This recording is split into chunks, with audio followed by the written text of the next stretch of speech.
like that? That's how I always reaffirm myself. Give me another one. Tony Bruno. See? Give me another one. Tony Bruno. You say it real fast now? Tony Bruno. Nice. You say it real slow now? Tony Bruno. Can you get deeper? Deeper. You're a bad man. You're a bad man. Tony Bruno. Tony Bruno. And now. Oh, Tony Bruno. Stop it! Here is Tony Bruno.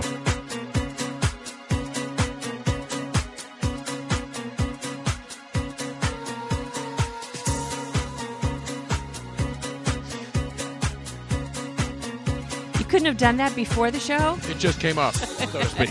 Excuse me while I blow my nose. Before we commence broadcast activities, welcome, drop what you're doing, because I'm about to ruin the image and the style that you're used to. It is a Friday, and ladies and gentlemen, I believe there should be a special commendation issued to this broadcast, whatever the hell this is on Twitch TV. For the first time, I believe, we'll have to go back into the archives. Maybe Jim from Cheltenham can check out on this. We are now concluding a complete, unadulterated 5 consecutive days on the air. And for that, I am waiting for the Congressional Medal of Honor. Mr. President, I will accept it. I will come to Washington. I want to feel the cold metal, the gold, whatever the hell that metal's made out of. I should have that adorned over my neck very, very soon. And you too, Robin, not just me. This isn't just about me. It's mostly about me, but it's not just about me. Do you have my machine on, Robin? I'm trying to give ourselves a roaring round of applause, for God's sake. I'm not one to pat my back. But Now, I've scratched my back, and I'll scratch yours, because that's the way we work in a tit-for-tat world.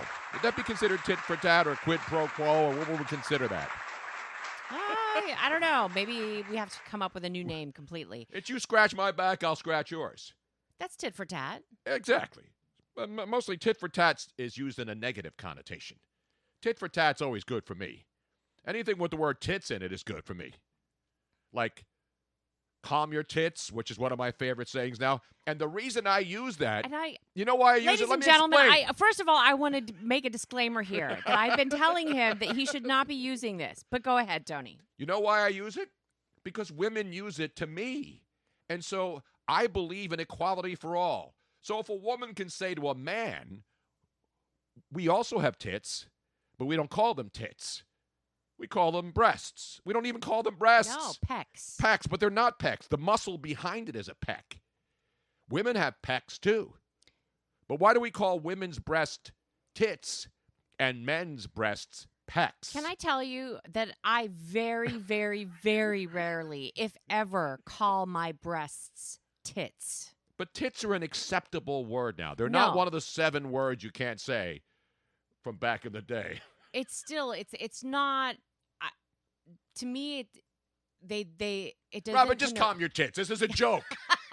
When a woman can say to you, calm your tits, why can't I say back to a woman, calm your tits? It's tit for tat, tit for tit. We don't have to go to Lake Titicaca to break this down. Anyway, let's move on with the program, Robin. Why does it always have to start with an argument? When I'm just trying to make a simple point that everybody's the same. If a woman has tits, a man has tits too. Now let's move on to the important things. We got so much stuff, and things are breaking. Our good buddy Tim McManus, who we just had on the show the other day from ESPN, covering the Eagles, had the story this morning that is now just starting to circulate as the local media still obsesses over whether Doug Peterson, who told the media on Wednesday that his 2 offensive coaches, Mike Groh and Carson Walsh, were safe and they did a great job, and then only to fire them the next day. You know, people have been machinating and going crazies, and the phone lines have been blowing up. That's what happens when your team is knocked out of the playoffs in pretty much every city, that you have to find something to talk about. And while only gambling degenerates or real football insiders will focus on the upcoming games when their teams are not involved, a lot of cities do this, whether it's NBA, hockey, football. Unless you're a diehard football fan or a degenerate gambler or play fantasy, your team gets knocked out of the postseason, most of that fan base moves on. They're not going to sit around and watch the games. Not this reporter, because it is our duty to follow the NFL all the way up and through the Super Bowl in Miami, where Miss Robin and I will once again, we will not take the family truckster. We'll jump on the big bird, and then we'll fly. Bienvenidos a Miami. Sí, ay, papi. Ay. Qué I can rico. hear it Dame now. más. Robin, Papi, you're too qué white. rico. Let's go to a real Latina. Dame más, dame más, dame más. Oh, baby. Oh, baby. Steve in NorCal, by the way, this is not the same pussy. This is a different pussy. Yes, we now have the big baby boy. He's my baby. That's the big baby boy. That's the son of Riddle and Miss Lily. He might even be 19 pounds now. That is one big ass. That's big pussy for real. Forget about big pussy on the Sopranos. That's the biggest cat. Now, not really the biggest cat available. No. I mean, there are are other big cats. There are other cats. Not Big Cat Barstool. Not that dude.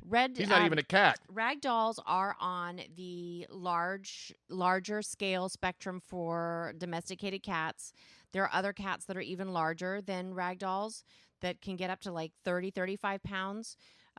Male rag dolls can reach like 25 by the time they're older. And cats are like kids. And I think he might be on his way. Most cats people don't like cats, though. Those who don't say, well, they're not like dogs. They're not affectionate. And most of them aren't. Most cats don't give a shit. They just go into the other room. Some of them, when the neighbors come over, friends come over, they go hide under a bed. Dogs, it doesn't matter. They're coming down. They're jumping on you. They're jumping on friends. They're jumping on strangers because dogs just love everybody. Cats are different. Some cats, like our cats, they're like, They're nicknamed puppy cats. The rag dolls are named like, for example, Sir Lawrence, the big boy, one of the original of the 13 cats that Miss Lily and Riddle were pumping out like rabbits for a couple of years. Actually, it was all in 1 year. Yeah. They pumped out 13 litters, babies in 2 litters. That's a procreation sensation, baby. And so Sir Lawrence is now like the millennial cat. Yes. The parents get all the work done. The millennial cat, the child, becomes a big, fat, lazy, do-nothing. Yeah, well, all cats do nothing but sleep all day, let's be honest. Yeah, but I mean, some cats are a little bit more active. Seriously, Sir Lawrence is the laziest cat I've ever seen in my entire life. He is the laziest bastard cat I've ever seen. But he's he- not a bastard, though, because he has parents and they're both in the house and they haven't left him. They didn't abandon him on the streets, tell him to get the hell outside. Yeah, but they're only living together because they can't afford to be apart. Exactly. I mean, that's really They pretty much echo life. Yes. And so Sir Lawrence, they really don't like he doesn't pay attention to me. When Robin was away in Arizona with her dad and her family, I was sleeping alone. And Sir Lawrence actually came up onto the bed because he likes to come up on the bed and then he plops down on Robin all the time. And he never really pays me any attention. That's fine. But then he started paying attention because Robin wasn't here. So then finally he started coming near me and allowed me to pet him. And then before you know it, he was climbing on my chest and he bonded with me. After how many years? How old is he now? 3? I mean, it was 4 a shock. years. So now he partially likes me. And I have a partial every once in a while, too. Maybe that attracts him. But no, he's a male cat. Anyway, I digress, and he's fixed. We have 3 cats. One of them that you just saw, every once in a while, he'll come down and cry, and then Robin, jumps up on her lap, and now he just left and went upstairs. Yeah. Basically, it's it. It's like, hey, Mom, I want to go to the mall. Buy me a new iPhone. And the kid gets excited. You take him to the mall. You buy an iPhone for $12,000. And then 10 minutes later, it's like, see ya. All right, thanks, Mom. I'll see you in a month when I need you again. That's what cats do, some of them. But our cats are actually more affectionate because Riddle comes up. He's like, he hears we're asleep. And I get up and go to the bathroom, or even if I cough in the middle of the night, he comes right up and he jumps in the bed looking for attention, puts his head down. He wants to be rubbed. Riddle is really the super but he loves back though. Yeah. He wants attention 24/7. He's like the Meghan Markle of cats. I mean, he wants the attention every second until he decides to leave, and then we'll condemn him. And then Miss Lily, she also picks and chooses when she wants attention. Yeah, there's only certain times. When I'm up in the office preparing for the show, invariably she'll come out of nowhere, start whining, jump up on the desk, keep me from working, I rub her head a little bit, and then finally she sits down and lays on the side of the table while I prepare. Trevor. Hello, Trevor, and welcome, everybody. Enough about cats and dogs and all this other stuff. We are live on twitch.tv. We thank all of our regulars for joining us, and we welcome all the new people who are finding us. It doesn't cost you anything to follow. You have no obligation. The government won't come after you and tell you have to watch this show, although they should. I think if we're going to mandate things, I think this show should be a government mandate. It should. I believe there should be one. I'm going to call my congressperson, and I'm going to demand that they put up a resolution and have a vote on the House floor before the end of business this afternoon in Washington, D.C., and mandate that it is absolutely not just a privilege or a right to watch this show. The government should force feed this program into every home in America to make this country a better, safer, more educated, and most importantly, more humor-filled country. People who can get sarcasm. People who appreciate humor. Things that are serious, I deal with seriously. Things that are a joke, I deal with them with sarcasm and humor. And if you can't deal with sarcasm and humor, I don't have a magic wand where I can turn you into somebody who has a sense of humor or can deal with sarcasm. So I apologize for that. I have a lot of skills. Making people think and have fun with life is something that I try to emote. And most of the people who have been following me over the years, one of the reasons I believe that they like what we do here, Robin, is because we have fun at our jobs. Just like the shows that I watch, whether it's the NBA on TNT with Charles and those guys and Kenny and, and all the guys and Shaq. That show is popular. You know why? Not because they just know basketball and give you the breakdowns. Because they're having fun doing their jobs. And I don't know about you, Robin, but when I hear somebody on radio or watch somebody on TV and they're having fun and they appear to, at least on the surface, love their jobs, because most people hate their jobs, right? Would it be safe to say that the majority of people hate their jobs? They don't love their jobs. Some of them may tolerate their jobs because they need one. Some work in jobs that they really don't want, hoping to find something better. But for the most part, people go to work because they have to. And we keep doing this not because we have to, but because we like doing it. And the chicks, you get chicks out of this.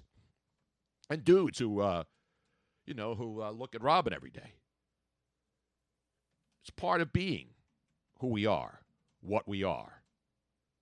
Or as Charlie Manuel once said astutely, it is what it is. Exactly what it is, So we got divisional round football this weekend. Yes, the Stone Cold guaranteed free of charge locks will not only be released on this very special Friday today, Robin. And by the way, if you would like to send us a gift just to show your appreciation for our 5 consecutive days of shows, Robin, we're going to have to go back in the archives. Do you remember the last week we did 5 consecutive shows?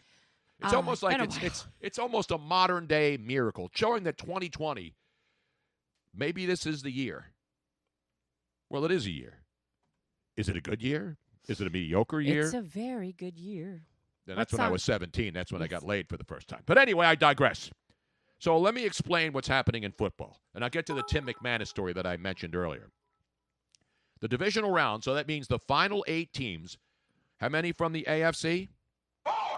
How many from the NFC, Robin? They're playing this weekend.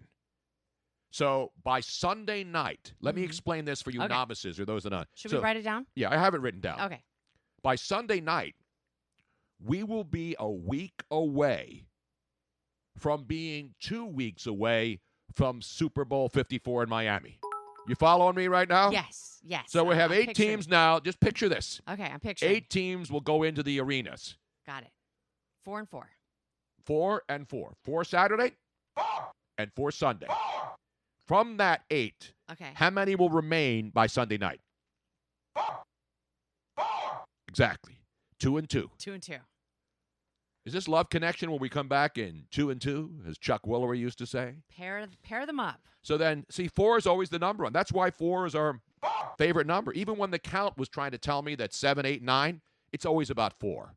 Yes. 4 is the motto of the show. Exactly. So Sunday night, we will go from 8 to 4. You following me now? To 4. This is not Common Core math. 8, This is simple 4. math. Got it. You can even do it on one hand by the time we get. What is that hat on? What is that? That's a lifeguard. That is hysterical. Oh, that is awesome. I like that look. Got the whistle in your mouth and the I got this oxy on the not nose. the oxy. I got that inside me. On the outside, I got the what is the sulfur? Not the sulfur. Yeah, isn't that oxy something or another? It's the white stuff. No, it's stuff that they don't burn your nose. Yeah. But anyway. Enough about that. So then Sunday night we'll go back to 4. Okay. And then those 4 teams will play the following week. All right? Right. Next weekend. Zinc And then oxide. there will be 2. And they will be the teams that then will have to wait how many weeks? No, 2 weeks. So then next Sunday night, the process begins of knowing who the representatives going into the Super Bowl. This is football 101. For all the housewives who aren't watching Oprah today because she's not on, maybe Ellen's not on, being preempted for something. I'm just trying to help everybody. Or for the likes of me who's interested in it, but I just, the minutia and all the details kind of escape me. Exactly. Yeah, okay. Until we get to Miami, and the minutia will continue for an entire week. But it's important minutia then, because it's Super Bowl week, Robin.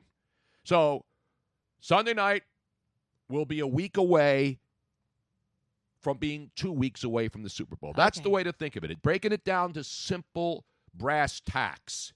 You know what I'm saying? Okay. All right. Now, we have developing situations around the NFL. Of course, coaching staffs are being put together. The Doug Peterson hysteria continues here in Philly. And now he says it was his decision to fire the guys that he said that he wasn't going to fire the day before.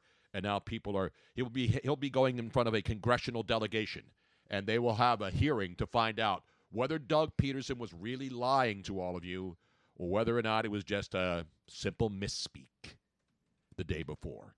And then so he gets grilled on a radio station where they pay him to show up every week, which I used to have. Buddy Ryan used to come on with me. He was contractually obligated to come on my morning show when I was doing mornings at WCAU.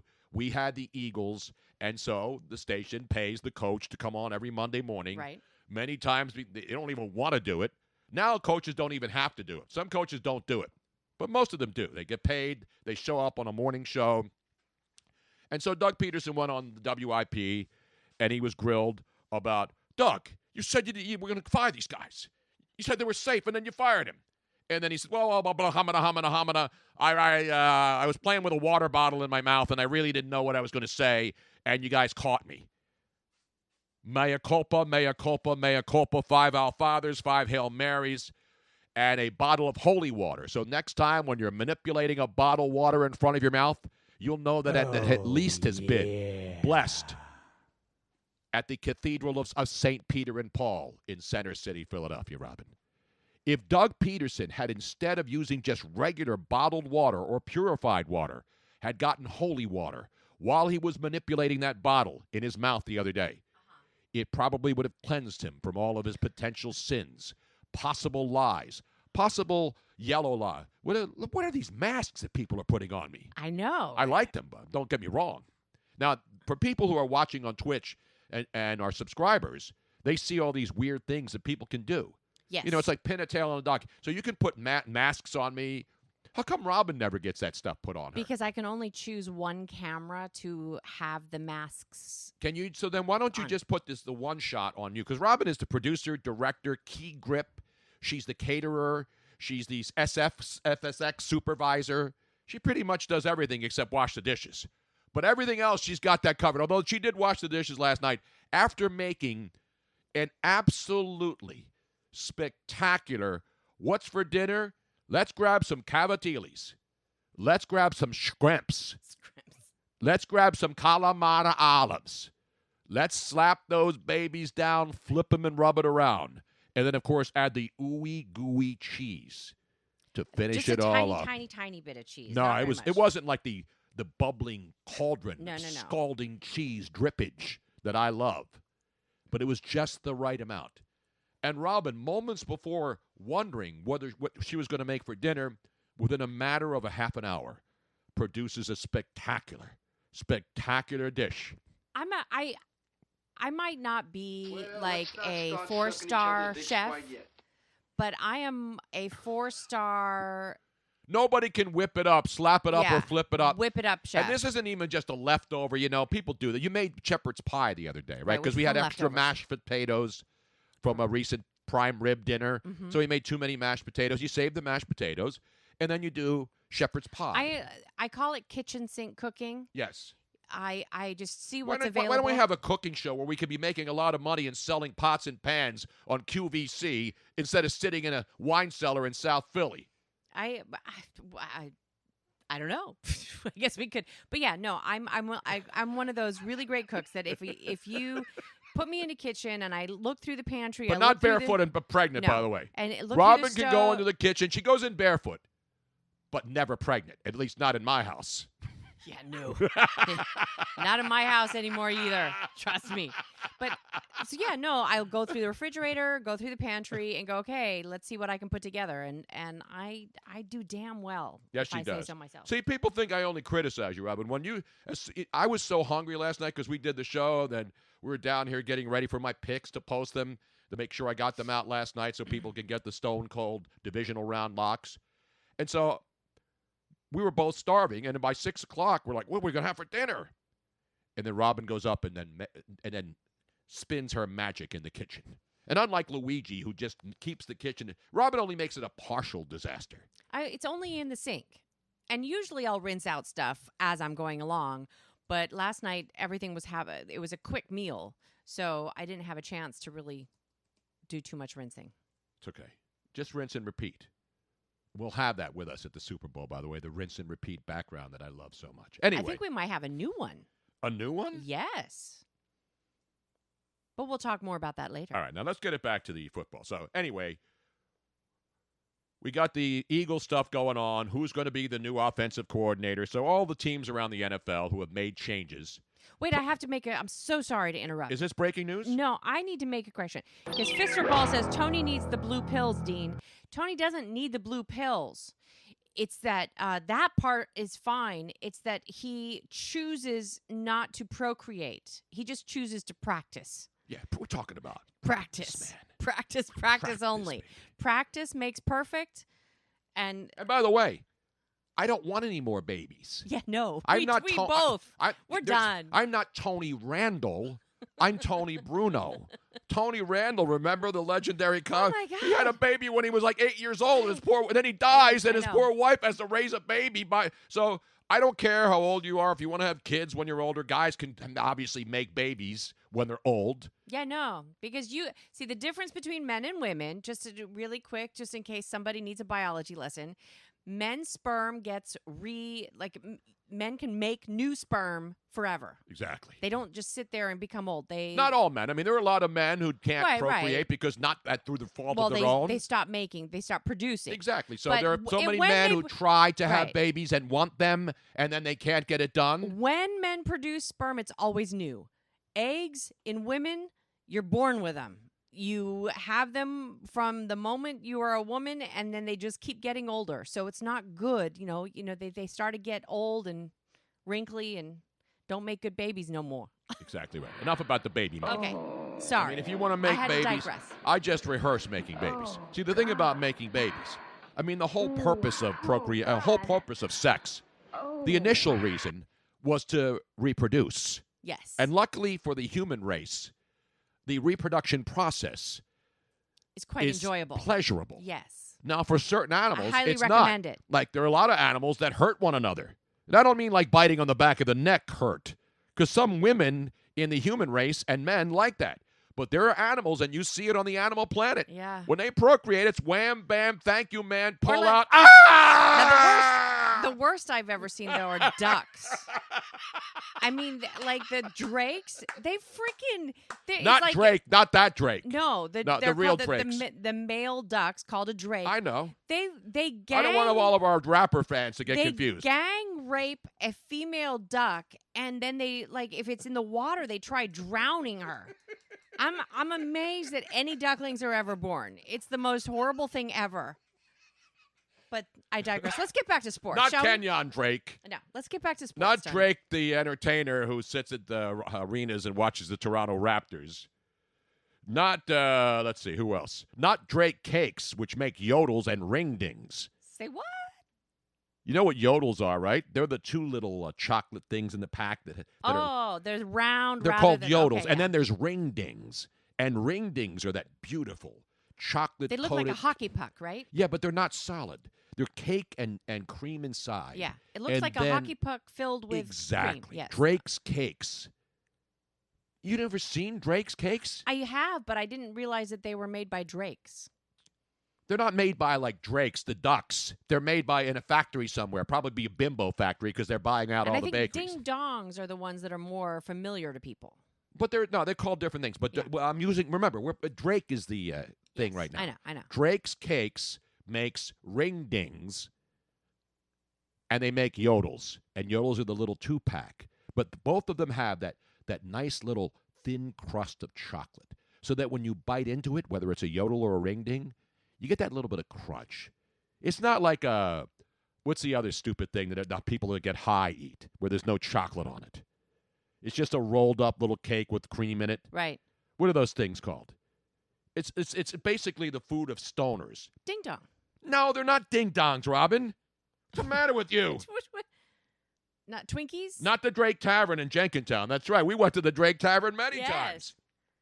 The only thing Twinkies. Twinkie, that's what I just But said. they don't have chocolate around them. They're just white chocolate. Dean, see? Right there. 0 to 60. But no, it bothers me because I have to rack my aging brain, and thankfully... I said Twinkies like 10 seconds ago. No, you didn't. You said ding dongs. We need to rewind the tape. I wish I could do that very easily, which I can't. I said Twinkies just before you got all riled up. You weren't listening. Ho-hos. And I ain't no ho. But I like a ho-ho every once in a while, as long as it's clean. I'm not taking any dirty ho-hos up in this house. You know what I'm saying? Not moon cakes. There's a lot of different. But Twinkies are the so-called go-to default product. That will When- outlive when- us. When people talk about getting stoned, drunk, late-night munchies, Yes. what do you have? You get And Twinkies, Every right? single movie where there's been an apocalypse and 100 or 200,000 years later, they unwrap a Twinkie and it's still fine. Exactly. It's like Spam. Yeah. If you're now worrying about World War III, and a lot of people did doomsday bunkers long before Trump came in and the world went crazy. Remember, there were shows about doomsday planners. People were building stuff underneath. Well, so this is pre-2016, by the way, Right. for those of you who have not been following the world before 3 years ago. It's like Cowboy fans who don't follow the NFL before 1960, as if nothing else existed prior to that. You know what I'm saying? But anyway, there's all kinds of good, crappy snack food so that when late at night, like we'll be doing this in Miami, I'm sure. You don't have anything. We're renting a nice condo, an actual house again. And so we'll have a refrigerator. And instead of having to, go out to dinner, we'll be going out a lot.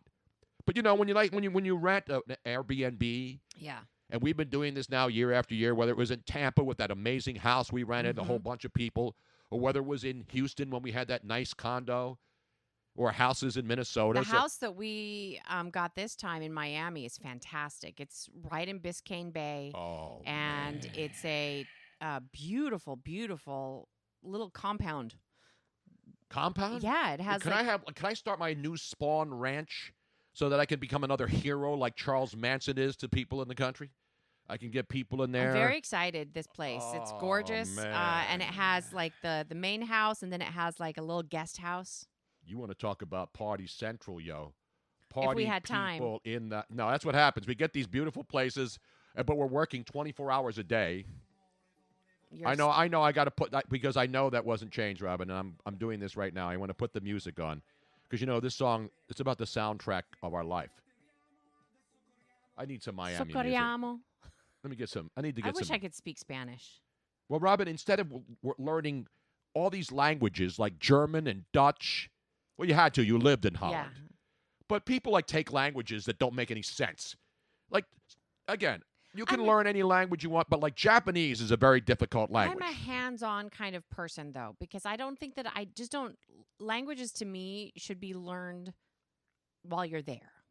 It's so much easier than learning like when it I on went to paper. Yugoslavia in '84 for the Olympics. Right. I spent a month beforehand trying to learn Serbo-Croatian because that's the language. You had the Serbs and you had the Croats. And, of course, then there was civil war imminent while I was there. And then after the Olympics ended in 84, civil war broke out. And the country now is no longer Yugoslavia. It's Serbia and Croatia. And so they still speak that language. So I tried to learn the basics of that language because I didn't want to be the typical ugly American who travels around the world and then thinks it's the obligation of the people of that country to speak English so that my life can be made easier. And my Serbo-Croatian knowledge, very limited, still got us out of jams and taxi cabs when I was with a bunch of other ugly Americans trying to get around in Sarajevo when nobody spoke the language and the cab driver, oh, by the way, didn't have a New York accent. You know what I'm saying? He was a Serb. He lived there. We went to his country, and everybody expects these people all speak our language. That's ugly Americans, ladies and gentlemen. Don't be an ugly American. Get your shit together, America. Get your shit together. You know what I'm saying? Did you know that here's some Twinkie trivia. Bartco, I think it was Bartco 24 said Twinkie trivia. The original filling was banana, not vanilla. Did you know that? And you hate bananas. So if we had a zombie apocalypse, well, I don't like Twinkies anyway. If we had a zombie apocalypse and there was a basement full of Twinkies with banana cream, Robin would die. But apparently during World War II, because bananas were rationed, they switched over to vanilla. I hate the vanilla world. I did not know That's this. racist. Anyway, get back to your story. Tim McManus. So Tim McManus, as we circle back to what I think is the breaking news of the day. Okay. Remember Josh McCown, Robin? You remember him? Yes. Do you know who he is? Yes.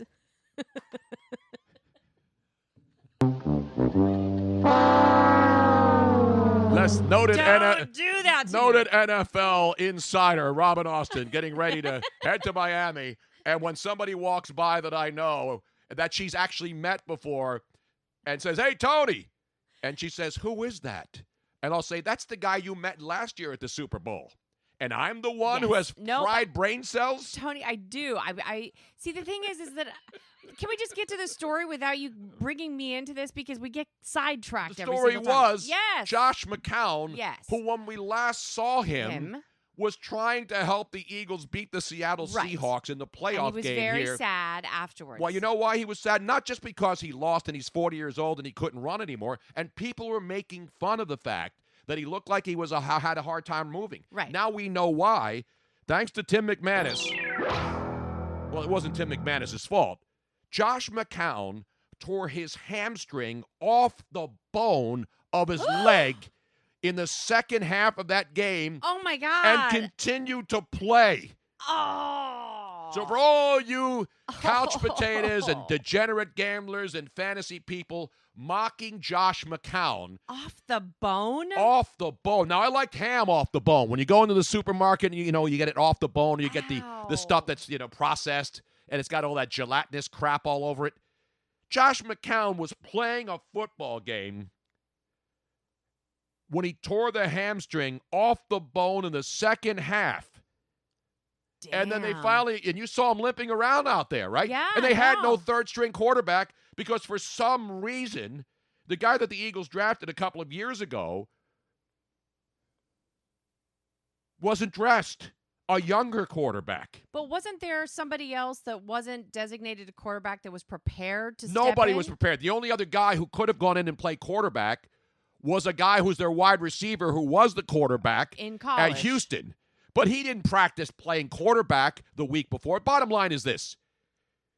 To me, it's not about, whether Greg Josh Ward. McCown was good. Greg Ward was a quarterback in college, a great quarterback in college, who then knew he wasn't going to be an NFL quarterback. No one was drafting him to do that. So they turned him into a receiver, and he's been on practice squads. We know the story already. And would he have come in and been able to run the offense? Probably, because he's there every day. But remember, he was also a practice squad player. Man. I'm just hurting just thinking about Off the bone? Were both of them off the bone or just one side? I mean, he tore both of them. There's a hamstring in each leg, Robin. Do we have to do basic physiology? But what I'm saying is, were both torn off the bone, or was it one was he tore both of them, but one was torn all the way off the bone? No, you only tear one hamstring. There's one in each leg. And so he tore one of his hamstrings, not both of his hamstrings. Okay. You know how hard it is to tear two hamstrings on one play? I don't know. This is such a crock. Either way, Jesus, Robin, this is basic physiology. You know what he needed? What? He needed what were one of our new sponsors. Yes. Go Sleeves. Go Sleeves. They could We'll have get into that. slapped that on him, and he could have felt better throughout the game. So anyway, for all you people who sit at home and rip athletes and, oh, this guy sucks and why is he not running? You run around on a torn hamstring. So now he's going to have surgery, a 6-month recovery from this operation. And obviously he's at the point where he's going to have to decide after 18 years in the NFL whether it's worth to go through this again. But to me, the bigger problem is not that Josh McCown couldn't win a game against Seattle, even though he played pretty well and he tried his best. The fact that the Eagles, who drafted a quarterback who just continues to sit on the bench and play in preseason, but apparently has no future with this team, is not dressed in a playoff game so that you have to rely on a veteran and a crafty, gutsy guy like Josh McCown to go out there and save your bacon. And that's the thing that's confusing to me. And for all the people who are suggesting that Carson Wentz is injury prone, the top medical doctor for the NFL, did you see this story, Robin? Dr. Alan Sills. Yes, I did see that story. Basically said that what Carson Wentz did after he got the cheap shot to the head was heroic. Now, heroism to me is a little different than a guy saying, "Oh shit, I think I have a concussion." Right. Because here's why. I think brave is a better word than heroic. What Wentz did is what players in the past never did. Right. They didn't want to be perceived as, "Oh, I'm a wimp. I'm gonna let me go back into the game, coach. How many fingers do I have up?" I told you that's what they used to do. Yeah, there's two things. One is they didn't realize that multiple concussions had lifelong lasting consequences. Tony Romo. Players have retired after concussion, not in the same year, but the sequence of concussions year after year. And with all due respect to all these experts who know medical stuff by watching a game, the people who call Carson Wentz soft or say Carson Wentz is injury prone, and I got to give it up to Chris Long, former Eagle. And I said this the other day on Twitter, and I got attacked by all these woke assholes who come after me thinking that they're looking for a way to catch me into saying something that I didn't say. For all you people out there who monitor my Twitter feed, trying to catch me into saying something that you want me to say or something that you think I said, you can stick it up your asses because you are the enemy of America, the enemy of the people. And I mean that. So Chris Long, after he heard all the people out there, media, hacks like Josina Anderson and Torrey Holt and all of these other players who should know better, not just idiots on Twitter. They don't know anything. They just, like me. Anybody can go on Twitter. The thing about Twitter. You're getting fucked one way or the other. No, I'm not. Unless I get lucky. Now, here's the problem. So, Torrey Holt, former NFL player, sitting at home with Josina Anderson, who I don't understand. And it has nothing to do with her race, people. I call out every incompetent boob. Josina Anderson should not be allowed to watch ESPN, let alone work for ESPN. She serves no valuable purpose in the NFL.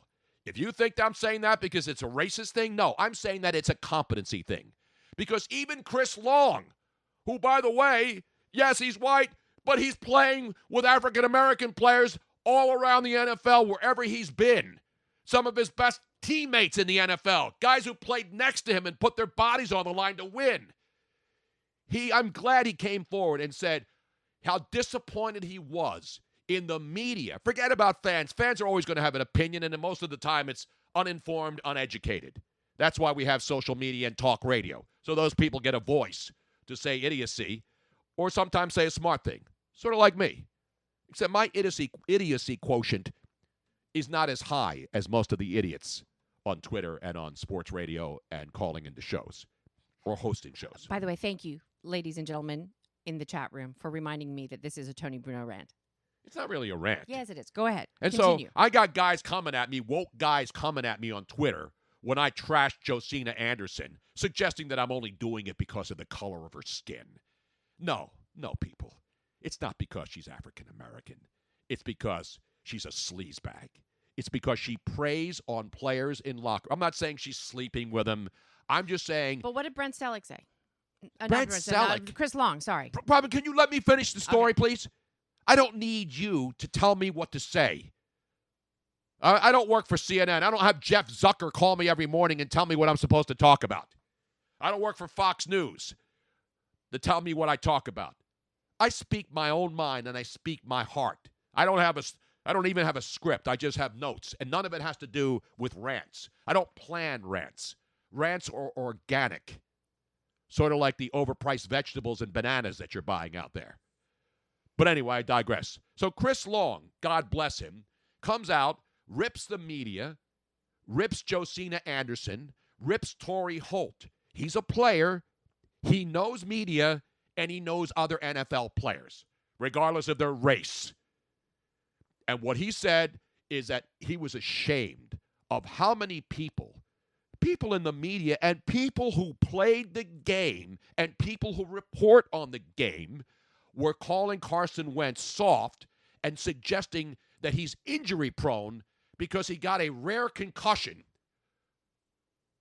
because a guy led with his helmet when he was on the way down. Whether he was dirty or not, regardless. The point is that was something that could have been avoided and has nothing to do with Carson Wentz's prior issues where he had his ACL and MCL torn up and then had a back issue the second year when he came back quickly and actually started the next year, and then trying to compensate for the recovery of his major knee surgery, it probably affected his back. I'm not making excuses for Carson Wentz.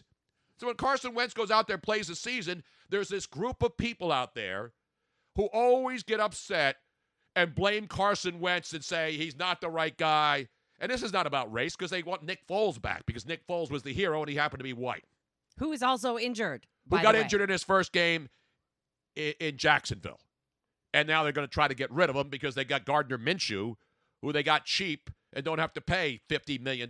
God bless Nick Foles for getting paid. And God bless him for what he did here as a backup, going in for a couple of games and helping them win a Super Bowl. The point is, the ridiculous thing about media and former players sitting at home who played the game, suggesting that a guy is injury prone or soft after he gets speared in the back of the head, while another doctor goes too far the other way and suggests that he's a hero for being smart enough. And you saw it. Nobody noticed it. I saw when it happened, but I didn't realize it was helmet to helmet when that play happened. Yeah. But I said to you, I said Carson Wentz got hit. I thought he got hit in the back because it happened so fast, and they didn't show the replay over and over again. It looked like when he went down and he got hit that he sort of arched his back. Yeah, exactly. So he gets up, and then they didn't show this on the TV broadcast. We didn't see this over and over again until after the fact, right? When they realized that he was going out, that he went into the injury tent after all. Remember, he goes to the bench, sits down next to the other two quarterbacks, right? And you could see he had his head down, and he was probably saying, "You know what? I don't feel well." He was pinching his nipples. He's pinching his nose and kind of like shaking his head. You could see that he was trying to shake it off at first, and then I think he finally realized that this was more serious than he originally thought. You could see it. Carson Wentz isn't a guy who's going to say, "Oh, I don't like getting hit. I don't feel good. Can you go in there for me, Josh?" He obviously knew something was wrong, right? And so what does he do? He tells the quarterbacks next to him, Nate Sudfeld, who for some reason never gets dressed to play, even though he's the younger guy who was the heir apparent, or at least the guy you think could go in there and replace Carson Wentz instead of a 40-year-old veteran who they were stuck with. Again, did his job, has his hamstring ripped off and plays the game and comes up short. But the media and the ex-players and the media people infiltrate locker room trying to get dirt from disgruntled players who know they can get the word out by giving the information to their girls or boys. And it's not just women. I don't want to single out one woman. But what Josina Anderson does is something that ESPN can never, ever. I'm not calling for a firing. I don't want wish ill will toward her. I'm just saying that a company like ESPN, Disney owned, where I worked for 10 years of my life and respect it and respect all the people who work there, there are employees that don't do good for the company. Their job is not to try to go in and infiltrate locker rooms to find the... Now, if you work for the National Enquirer or the Star or some slapdick entertainment thing and you're trying to drum up interest and you have your own website, right, and you're like TMZ and you're getting dirt, which is what they do. TMZ does that better. You know why? Because TMZ doesn't hire reporters. They get people out on the streets. They see somebody come out of the airport, a car, and they ask them. Actually, the TMZ reporters, who are just basically people with cell phones, other than the guys who sit around in the newsroom while Harvey grabs his big sippy cup, the people on the street who get video for TMZ and TMZ Sports, they're regular people who actually ask better questions of people coming out of limos at airports than many of the so-called legitimate media people who get paid a lot of money to report. That's the thing that bugs me. I don't think I'm better than any of these people. I just give comments on what I see. And when Chris Long can go out there and just tear into these suckers, that to me is a man who's speaking his mind when a lot of other players don't have the balls to do so. Chris Long played for multiple teams, played for the Patriots, played for the Rams.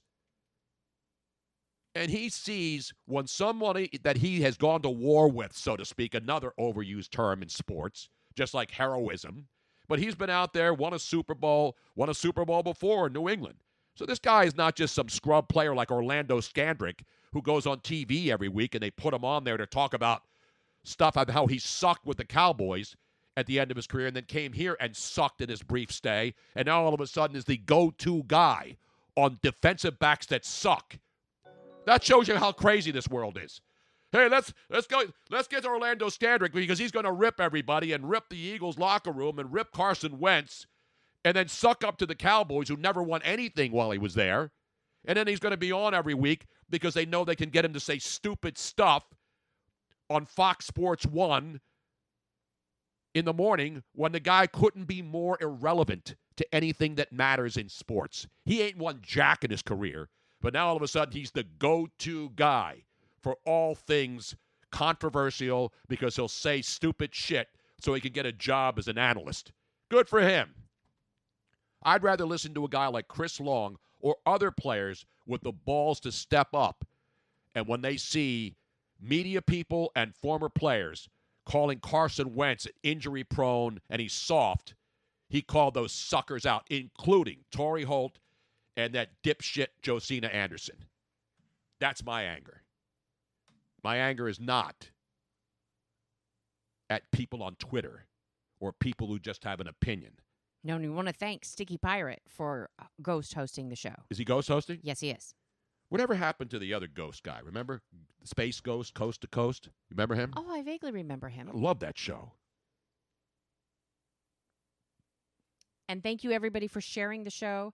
Is that like sticky rice? Not at all. What is a sticky pirate anyway? I know sticky rice, and I don't like sticky rice because it's like a clump, and you got to break it apart. I never got it. I eat it. I like it. You could put some, you put seasoning in it. Sticky rice is better for sushi. Which is why I don't eat sushi. I only like my women sticky, not my rice. I don't even want to think about what a sticky pirate is, and to tell you the truth. Now, stinky pirate, I understand. Sticky pirate, he needs to explain, please. Space goes coast to coast, Robin. Clark, keep up. I think Tony has forgotten what he was ranting about. No, I never forget. No, he doesn't forget. Never, ever forget. He might take a while. He might get sidetracked, and he might circle back around, but he will get there. Nobody circles around or circles the wagons better than I do. No, agreed. It started off, I told you, with the Josh McCown tearing his hamstring in the game. Oh, God, that just sounds so painful. I know. All I'm thinking of is going into Acme, and when you look for what, you look in the deli counter. Yes. And then I see off-the-bone ham. Yes. And I'm thinking, no, it's not the same thing. I'm not thinking about eating a guy's leg. I'm not a cannibal. I don't have cannibalistic tendencies. This is what I think of. I think of a chicken leg, and there's that one tendon that when you're eating that chicken leg, you have to sort of rip through it. that's the thing that I'm thinking of, ripping off the bone.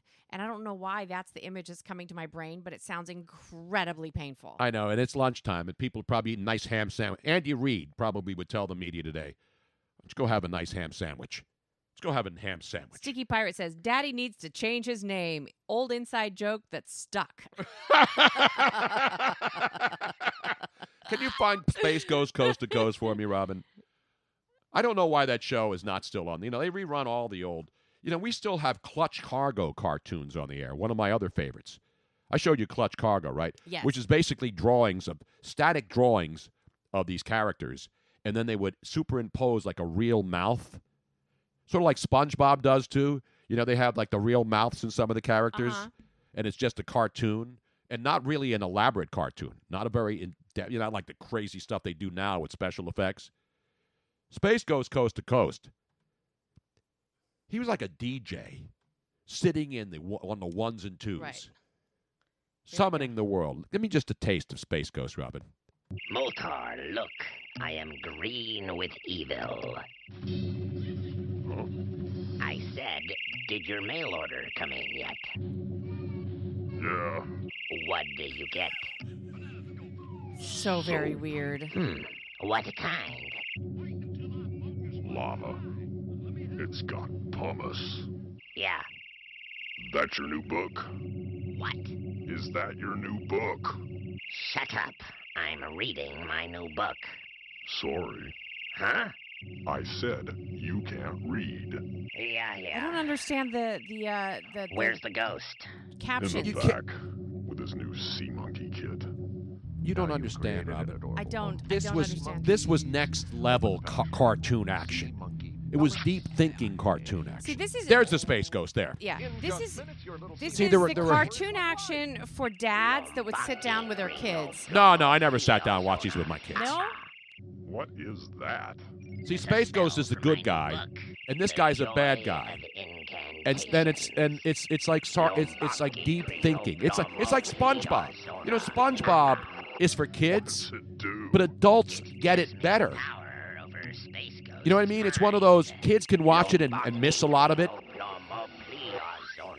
Like the new SpongeBob movie's coming out this year. That's one of the few movies I will go see at the box office this year. The You new will SpongeBob. not. Yes, I will. Yes, I will. well, I don't know. Space Ghost, Robin. I knew you wouldn't like it because you don't appreciate greatness like that. Okay. Just like you don't like the Three Stooges. Just like you don't like a lot of the great stuff from the past. You probably would take down a Space Ghost statue if it was up. Clarky, but no, I get Johnny Quest. Johnny Quest was great. I remember that.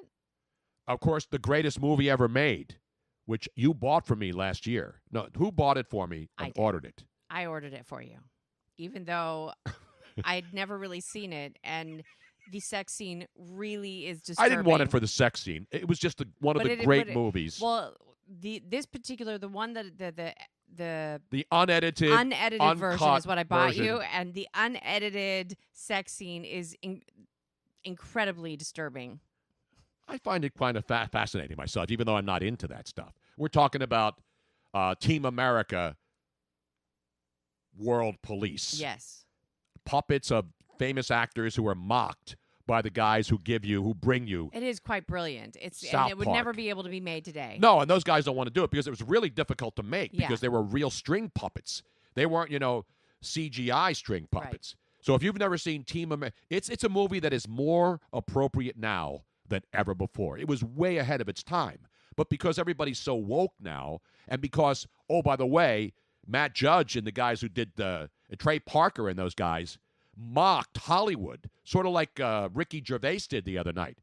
In this movie, he basically mocks Matt Damon. Oh, yeah, everybody. I mean, it is just absolute self-deprecation. There's several people that laughed at it because they're not all about themselves. They can laugh at themselves, but there's a couple of actors who were really, really upset by World Police. Yeah, Matt Damon in particular. I don't think he was. Those guys actually wouldn't talk to Trey Parker and Matt Judge after the movie. And you know who else is in there? Michael Flint. I mean, Michael, who's the guy who looks like a beached whale? Michael Moore. Oh, yeah, Michael Moore. Michael Moore gets torched in this movie. Yeah, he does. He should hope they play it now because he looks like he weighed only 500 pounds when they made that movie as opposed to 1,000 pounds right now. But anyway, I digress. I said Trey Parker and Matt Stone, not Matt Judge. Joe Judge, of course, is the coach of the Giants. Thank you for the correction, Bearcat AJ. Meanwhile, let's get it back to football. So anyway, Carson Wentz is not a hero. He was a smart guy who, in this world of understanding the ramifications of head trauma, did the right thing. And the doctor, again, Dr. Alan Sills, the NFL's top medical officer, said, playing is, a lot of guys would have wanted to go back. Now, he would have gone back in there, I'm sure, if he didn't feel like it was major. And, by the way, they take him in the medical tent, and they usually determine right away. But they put them in the concussion. They obviously saw immediately after Carson was on the bench that this was not just a shake it off, go in there. And they're taking this much more seriously now. And so he goes into the medical tent after telling everybody on the sideline quietly that he didn't feel good. And when they took him into the medical tent, they knew that this wasn't just a shake it off type thing.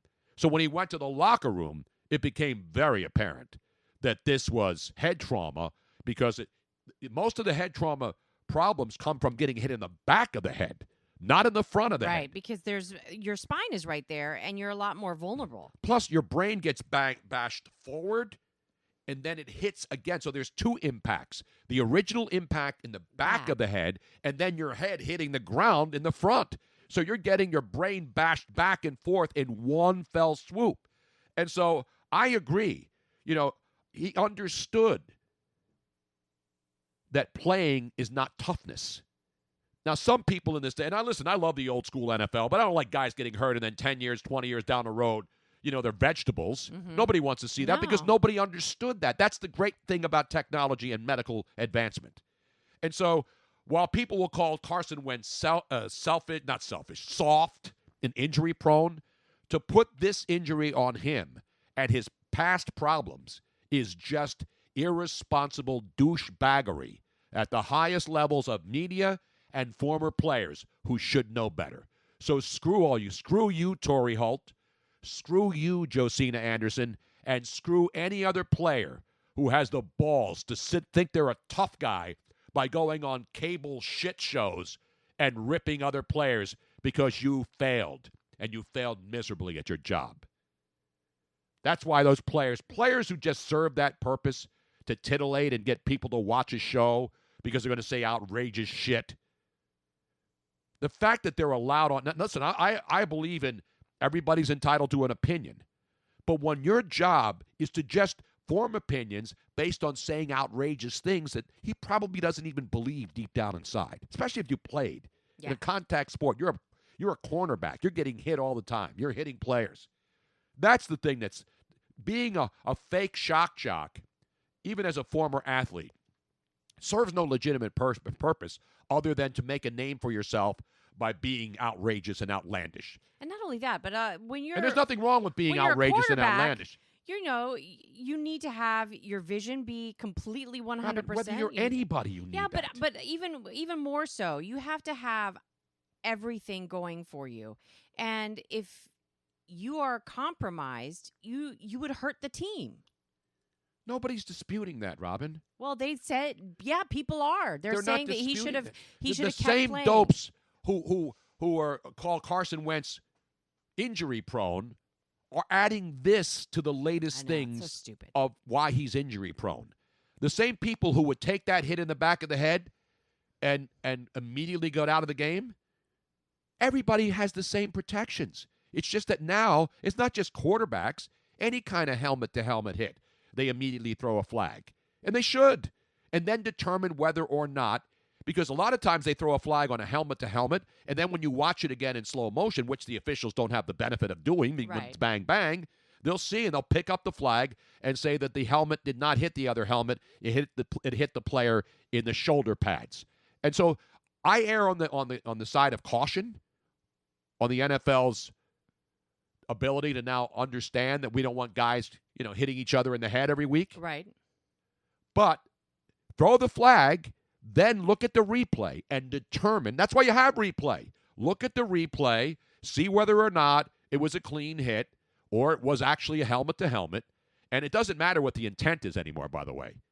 It doesn't matter whether you were trying to hit the person. Trying to hit the person, and if it's obvious that the person is trying to hit the person recklessly, that usually leads to a suspension. But there's always a fine, and there's no doubt Clowney's going to get fined, and he's going to play this weekend. That's the way justice is supposed to work. But for the official, as I said the other day, to basically say it was just incidental contact is just ineptitude, even from that level. But anyway, let's move on with that. Because we've got other action today, Robin. And yes, I know you've been waiting for it, and you've all been good boyses and girlses, and whatever you'd like to call yourself these days. Regardless of how you identify yourself, what your gender is, when the stone cold, guaranteed, mortal locks are released, they are released for the benefit of every man, woman, and gambling-age child. Must be 18 and over. To go in and plunk down your hard-earned money, capitalizing and cashing in on the National Football League. Finally, out of the Stone Ages, an understanding that people just don't want to watch a game because they're rooting for their favorite team. They want action. And who doesn't want action, Robin? I ask for it all the time. Let me take you where the action. I'm all about that action, boss, as the great Marshawn Lynch, a.k.a. Beast Mode, knows. Luigi says, I'm sitting in my zip-up sauna and watching Maury. This is living ghetto fabulous, folks. That son of a bitch is watching Maury and he's not listening to this show? No, he's listening to the show. He's watching Maury. How can you listen to the show and watch Maury? You don't really need. You can just watch it for the fights with the volume down. And I hate to be a spoiler alert. Somebody is not the father. And bitches will be yelling at each other. Or bishes, I'm sorry. I should pull up the photograph of Luigi's new sauna. Sauna. It is like it's like a medical tent, except you go in and your head sticks out. Okay, they don't pull it over you. You read your Stone Cold Locks. I will have this for after you're done. I'm not releasing them yet, Robin. Oh. I'm just teasing it. You're teasing the Stone Cold Locks. Damn it. Why would you sit at home and watch Maury unless you're really, really, really... I don't even know what mindset you need to be. Unless you've knocked somebody up and you want to feel that you are not the father. Is that one of those guilty pleasures, Luigi, that you have, that you watched? I don't know. It's not a guilty pleasure to me because I am the father. And I am your father. As I say to many people who come at me on Twitter, calling me an old man. You know what I'm saying? Hold on. I got it. So this is Luigi. This is what he looks like right now, We folks. have a photo now. Have we been, are we liable now? What do you mean libel? I mean, will we be releasing information that he has not allowed us to release? He talked about it, that he's in, so I'm assuming that he's going to You know what he does? He orders stuff on Amazon, which is great because you can subscribe to the show on Amazon, and he has it all shipped here because obviously he lives in an apartment, and if you leave a big box in front of an apartment in South Philly, that some bitch will be on the back of a truck or even inside a little car, a Volkswagen Bug within seconds. So when it arrived here, and I was like, I want to see this thing because I remember seeing like on Laverne and Shirley and on I Love Lucy those at-home saunas that you would zip up and you would but those sit were inside more rigid. Those were like they were actually there all the time. Now these are fold-ups. Yeah, these are fold-ups, and so that's what it is. That's what he looks like right now, sitting there. I want to do that thing. You know, people used to buy those to lose weight. Yeah. You know, remember the contraption that you had the band around your waist and it would vibrate? People still have those machines. And whenever there's a new machine, and Luigi, by the way, is not doing this to lose weight. No. He's doing it because it cleanses, you know, when you're in a sauna. It's good. It opens the pores and gets all of the impurities. The smegma off your body. Either I say impurities, Tony says smegma. It gets the flotsam, the jetsam, the smegma. It opens the pores, and you get a good sweat going. But you don't have to have, because when you walk into the real, you know, people have been to, you know, you don't even have to go to a resort. You go to some really nice gyms, and they'll have a sauna room. Oh, it's fantastic. You know, they have the rocks in there. Yeah. And then you pour water on it. You go to Japan, all these places. And it's really, really oppressive in there. Sort of like being in Philadelphia trying to walk down the street at night. You feel that actually, oppressive feeling, and you're worried. And think, I actually wouldn't mind trying it as well, because one of the things that I don't like about a sauna is breathing in that. Yeah, it's hard. And it burns your nose hairs. Yep. So this is, your head is still out in the cool. Yep. And the rest of your body's in the heat. No, I love it. I think it's a great idea. And what the best part is, it's not sitting up and taking up your entire living room. You fold that baby up, you slap it up, you flip it, bam! And then you open it up, and you get in there, and your head sticks outside. Now, the only thing, though, also comes in handy if you want to decapitate somebody while they're in there, and you want to do a sneak attack and come in with a gigantic why do you have to go there? Katana. Yeah. You can make a nice, clean one, boom! And then the head rolls off like it does in all these movies when these guys supposedly can take somebody's head off with one swipe, which is total bullshit. I don't think it could happen. Good-looking Luigi. Between that and the Bruno bidet, you're one clean dude. Everybody needs a bidet. We have two now. Yeah. Robin, can you turn my machine back up, goddammit? Yeah, everybody needs a bidet. It should be a standard thing on every single toilet. And the fact that Americans haven't caught on more about this is an outrage. And Bob from Valley Forge, again, another one of those deep-thinking friends of the show that we love. He said, couldn't Robert Kraft have used that instead of going to the massage parlor? The money he has, he could have one in every room. Yeah. He could have one in his car. Why do you need to go down to the Orchids of Asia massage parlor in Florida? The same reason why some people go down to the massage parlor that Luigi went on to Broad Street. He went in there for a legitimate massage. It was not his fault that the woman wanted to know if he wanted a handy at the end. Maybe Robert Kraft did the same thing. He wanted a regular massage, and then all of a sudden they offered him a little something extra. Are you a patriot apologist? I would leave that up to Dean to be the patriot apologist. Now you're a patriot apologist too? I want to let the people on Instagram know that I alone can see their comments, because the only commenting board that Tony has on in front of him is the twitch.tv/Tony Bruno Show comment board. It's the only one that he can see, because there's so many other places that it's airing. But if you too want to comment and have Tony see it, make sure you make the switch to twitch.tv. It's a free app that you can download on your computer, on your tablet, on your phone, and follow Tony Bruno Show on there, and it'll notify you whenever we go live, and then that way you will be able to see the full. Like right now on Instagram, folks, you are only seeing one camera. You're not getting the full show. You're not seeing the multi-camera. You're not seeing the extra videos. You're not seeing the photographs that I posted. You're only seeing Tony's reaction to it. Exactly. So make the switch to Twitch. Bitch. But interestingly enough, saunas serve a purpose. I mean, you go in them, you feel better when you come out, you get a good sweat going. We've already covered that. Everybody knows what a sauna is, I think. But then we have deep thinkers. Talk about Robert Kraft. Yeah. It was a bad. Actually, he had a good start to 2019 with the Patriots winning the Super Bowl. Yes.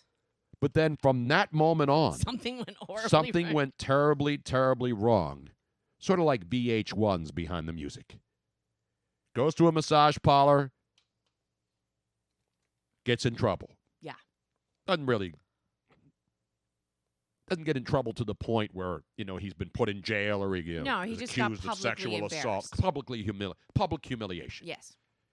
Then he ends this season without a happy ending either last weekend, according to Joe Quillen, who nailed it absolutely right.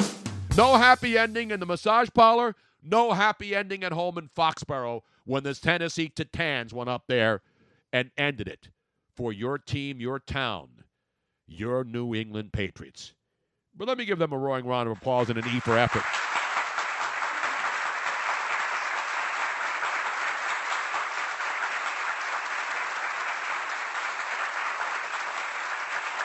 And how many people have not ever said this, Robin? Nothing good. Nothing like a good schwitz every once in a while. I know. You know what I'm saying? Have you ever noticed, though, schwitz is only good when you choose to have a schwitz? Yes. Not a schlitz or a schwitz. Yeah, but when you're not choosing to sweat, then it's never good. Like if you sweat because it's uncomfortable. But when you're going in someplace and you're choosing to sweat, then it's like, oh, this feels so incredible. Why is that? I don't know. I mean, I love going into saunas. I know. Initially, you're like, it's a choice. You choose to go in there. Nobody puts you in there and locks the door except in horror movies. Right. And then you hope everybody dies when you watch those because that's why they go in there. Or the original, the Dutch De Lift, the elevator movie. It wasn't a sauna, though, Robin. Nope. The elevator made a sauna out of itself and killed people with it. I don't remember that. There's the one called Devil, which is an M. Night Shyamalan, where everybody goes into this elevator. And they have to figure out who the devil is. And one of the people's the devil. And it turns out to be Luigi in the end. I hate to give out the happy end. Meanwhile, Bruno's masseuse checks in on Twitter. Hey. And you know what his handle is? @RubBruno. Follow Bruno's masseuse. It is a guy actually on a massage table. He's been around since 2014, so he's not just a Johnny-come-lately, so to speak. The best back rub for men and women is Bruno's masseuse @RubBruno. And you know how many followers he has, which is unbelievable, Robin? How many? 69 followers. No. I'm not making. You can look it up right now. Wait. I'm looking it up. Hold on. I'm going to pull it up. Pull it up. All these double entendres here. These are not done. This is okay. So this there just it is. came Bruno's in. masseuse. I don't run the account. I don't have any fake accounts. I don't have any burner accounts. The best back rub for men and women is the header photograph. Bruno's most. Oh, did you see the Yeah, picture? he's got me on a table, and he's got who does he have giving me a massage? John Travolta. John Travolta giving me a rub down. I'm on the table. Johnny Travolta with one of his bad tubes on is giving me the massage. I do not believe that Bruno's masseuse is in fact John Travolta. But remember, we did get to meet John Travolta at the private screening of the movie Gotti. So maybe it is and it the says real here, John Travolta. Followed by Doug Peterson's hair and Donovan McNabb. Wow. I know. This is a pretty important guy. He rubbed me. Maybe he rubs me the right. I haven't had a good massage from Bruno's masseuse lately. I think I needed a little manipulation soon. I could stand a good massage. I could go. I'll take a bad massage right now. It's like oral sex. You know, that was bad. How can oral sex ever be bad, Robin? I could think of a few ways. Well, it's because you're hard to please. Meanwhile, aren't most women. Hello. Anyway, so let's get back to football. And I got a lot of other things, too, to get to today, Robin. And we haven't even, the fireplace isn't on. Oh. Robin, you have absolutely been. This is the first time that somebody... I know. It takes our audience to make sure that everything is done right here. So the fake fireplace is not on, Robin. Is it unplugged? Did you blow a fuse? Oh, there it is. You need more kindling? There it is. We don't need the heat. I had to stoke the fire. Yeah, Tony. exactly. You had to get that one of those. What are those things called when you squeeze them? Then you put the fire in. They're like an accordion, but they're what are those things called, Robin? AJ in San Antonio. How can oral sex be bad? Hillary Clinton and Nancy Pelosi on line one. Oh! I want to thank our very observant follower, SF Falcon.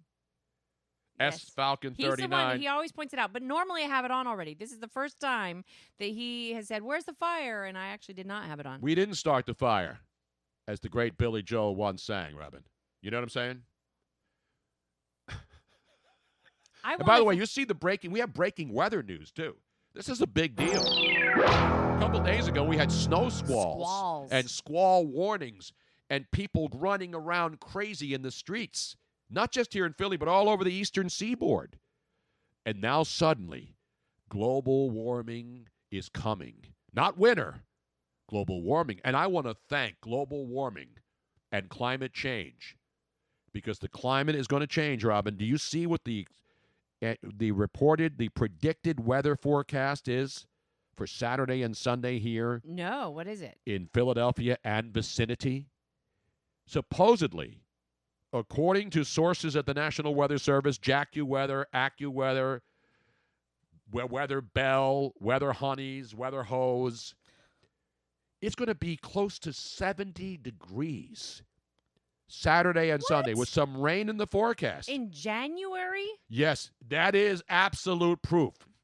that we have a climate catastrophe and people will go out into the streets and protest by donning their jorts, their flip-flops, and their tank tops this weekend in protest of global warming.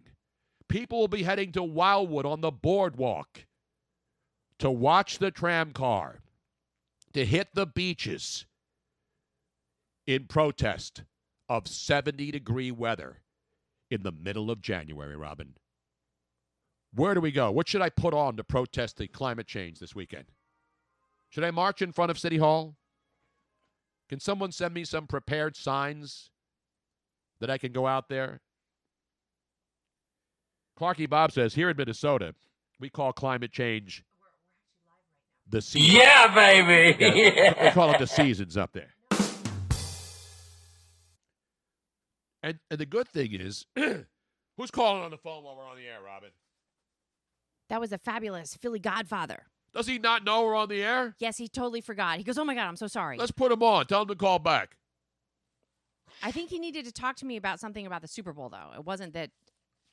And how about this? How about the fact that we already have the plans, and we have our airline tickets. We have our rental car, and now we have the Airbnb, a lovely home in Miami. And what will we be bringing to Miami? For the first time, I mentioned this to AJ in San Antonio. We were going back and forth texting last night while I was getting with my picks.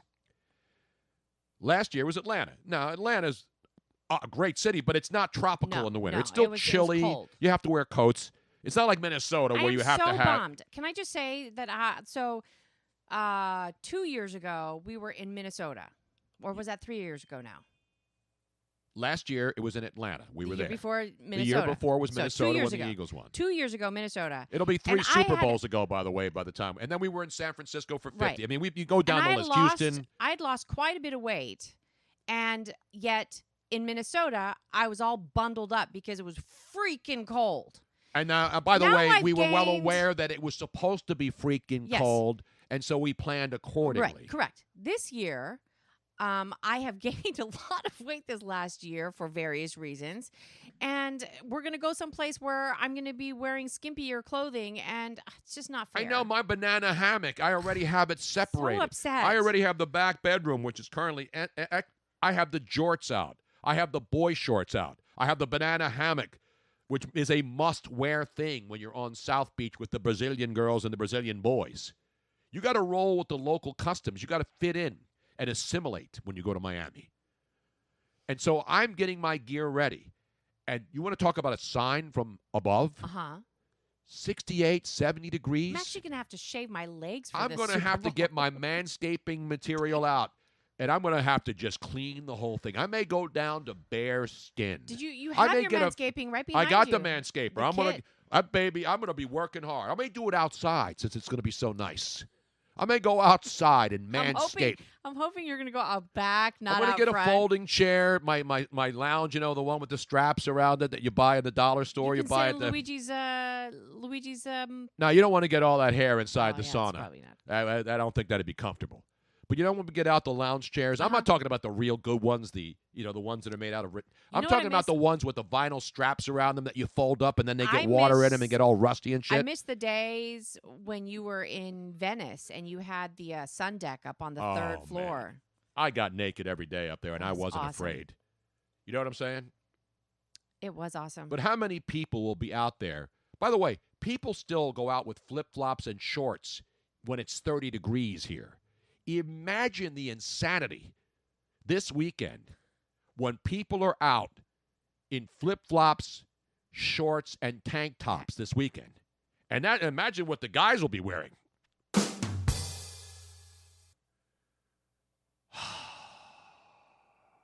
I got to do something real quick. I got to drop, let's see, it's the 10th, right? We got 15 days, Robin, before we go to Miami. Yeah. I'm going to lose 15 pounds. Let me make this a stone cold, guaranteed lock right now, Robin. Maybe Robin won't go along with me. I will lose. I'm weigh 214 pounds right now. Oh my God! I was up to 220. I'm already dropping pounds quietly, while no one's watching. by September 25th, when we jump on that big bird and fly down to Miami on Eastern Airlines, the wings of man. You ain't losing 15 pounds, bitch. That's not nice to say to Robin. What's the matter with you, Dean? I know I'm not losing 15 pounds in 15 days. I may have to go. Here's my new. By the way, Rock Blue 22 says, today's my birthday, Tony. Sorry, Rock. We know we would normally do that, but the show has strict rules. We're not allowed to say happy birthday to Rock Blue or anybody else who's having a birthday. We're not allowed to say happy birthday, but we can do something for your birthday. Not birthday sex, though. Okay. Olé, baby. Olé. There you have it, folks. I was going to get a Peloton, but then I realized it was $2,500 and I'd be ripped all over national media and my stock would go down and my pants would go down. You don't like having people tell you what to do anyway. It depends on the mood and, how much drinks first. You got to relax. You got to chill. No Netflix and chill. I don't do that shit. Trust me. When I put on Netflix, you couldn't be further away from chilling for me. I see Netflix go on, and I go the other way. I Netflix and go crazy. It's an outrage. Wait a minute. We have breaking news now, ladies and gentlemen. Breaking news. Breaking news. That's the wrong drop, by the way. Gwyneth Paltrow, as you know, Robin, noted actress. Right. And she has a company called Goop. She is now, I am not making this up. Our friend works for this. What's that? Our friend works for Goop. I know. Yeah. It's a good company. They are now selling a candle.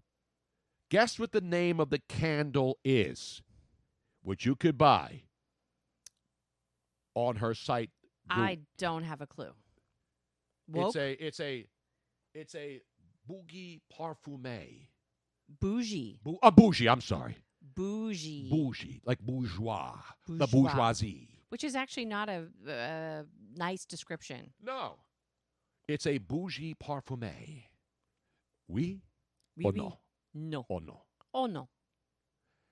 It's a candle. So it's not a body spray. Right. It's not something that you slap on. And it smells very bougie. It's bougie. You know what it's called? The bougie parfumé? This smells like my vagina. I am not making that up. Gwyneth Paltrow's Goop is selling a candle called This Smells Like My Vagina. Ay, papi, qué rico. Dame más, dame más. And then, of course, the story on thecut.com says, but does it really? Let's fire that sumbitch up right now. Okay. I am not one of those people that says a vagina smells like fish. Because if it smells like fish, there's something wrong. Normally it does not. It's not supposed to. It's only if there's an infection or something. So I'm saying that, but still, why? No. I mean, it's not exactly smell like roses. And now, of course, some of the brilliant minds on Twitter are all over this story.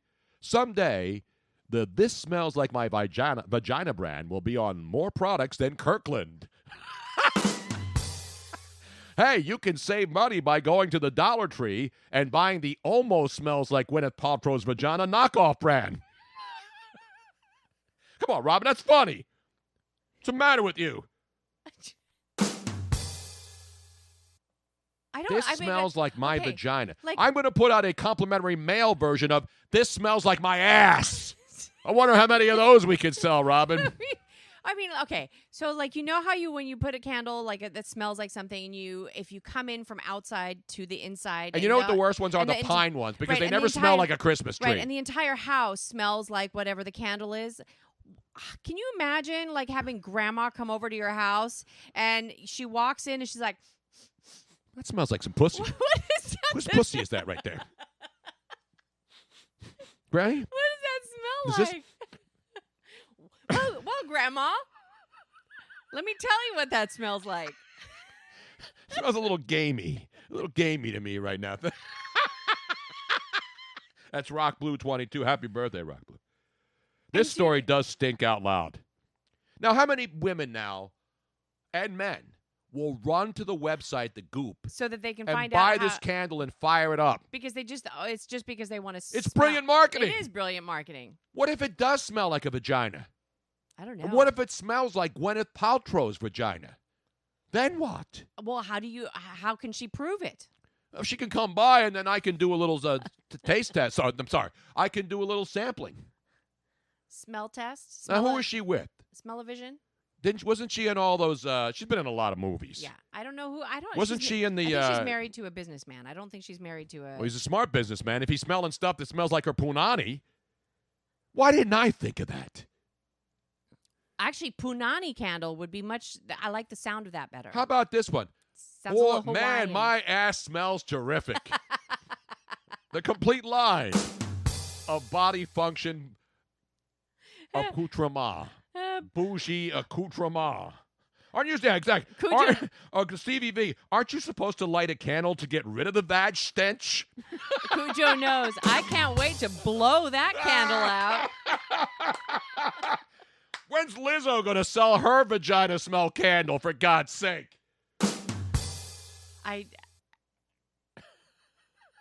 It is brilliant marketing, but it's sad marketing. It's sad that it has come to this. Wait a minute. Bob from Valley Forge. Is it like ceiling paint? It goes on pink, but it dries white? I mean, the jokes write themselves. Thank you, Gwyneth Paltrow. Thank you, Gwyneth Paltrow. I loved you in Iron Man 1, 2, 3, 4, 5, 6, 7, 8, 9, and 10. God. Monica Lewinsky just chimes in. We should open up the lines. Let's open up the phone lines. 215. Forget about the football games. We've got important situations to discuss right now. Ladies and gentlemen, forget about the war in Iran. Forget about impeachment. Let's get down to what does your vagina smell like and whether or not you would buy a candle and market that. Monica Lewinsky just chimed in on our Twitch stream at Tony Bruno Show. She has a new candle coming out now, too, Robin. Who's calling in and wants to talk about Carson Wentz's headache? Who is it? It's Jose. Doesn't Jose know we're talking about vagina-scented candles? He just started tuning in. What's the matter with you, Jose? I know you're listening to those shows that are talking about Carson Wentz and the Eagles coaching staff and Doug Peterson. We're over that shit on this show, man. I'm not. I'm done. Would you buy a candle from Gwyneth Paltrow's website, Goop, that smells like her vagina? And would you fire it up where you live in Norristown and vicinity? Yes, sir. Wouldn't it be weird having to explain this to your roommates? Yeah, I know. What would they say? No, you surprise your roommates. You light the candle. Okay. You put it down, and then you sit around, and while you're watching DVDs of the Lakers of the 80s. Lakers Celtics game 4, the Rambus clothesline game. Boom, there you go. You got the Rambus clothesline game on. You're sitting around, picture this. And then you, without your partners and friends knowing it, you have secretly ordered on Amazon.com. Is Goop available on Amazon.com? No, I have Amazon. Hold on. Right. Beer Vac says, does the smell change every 28 days? Well, that's a good question. I don't know, Robin. I don't know. And so Jose's watching. You're on Game 4 of the NBA 84 Finals. Exactly. But you have multiple DVDs of great NBA games from the past. 85 Finals, the 89 Finals, the 86 World Series, the 77 World Series. See, that's when sports was really great. That's when we didn't have to make American sports great again. So anyway, so you're watching this, regardless of the great classics from the 80s. Mm-hmm.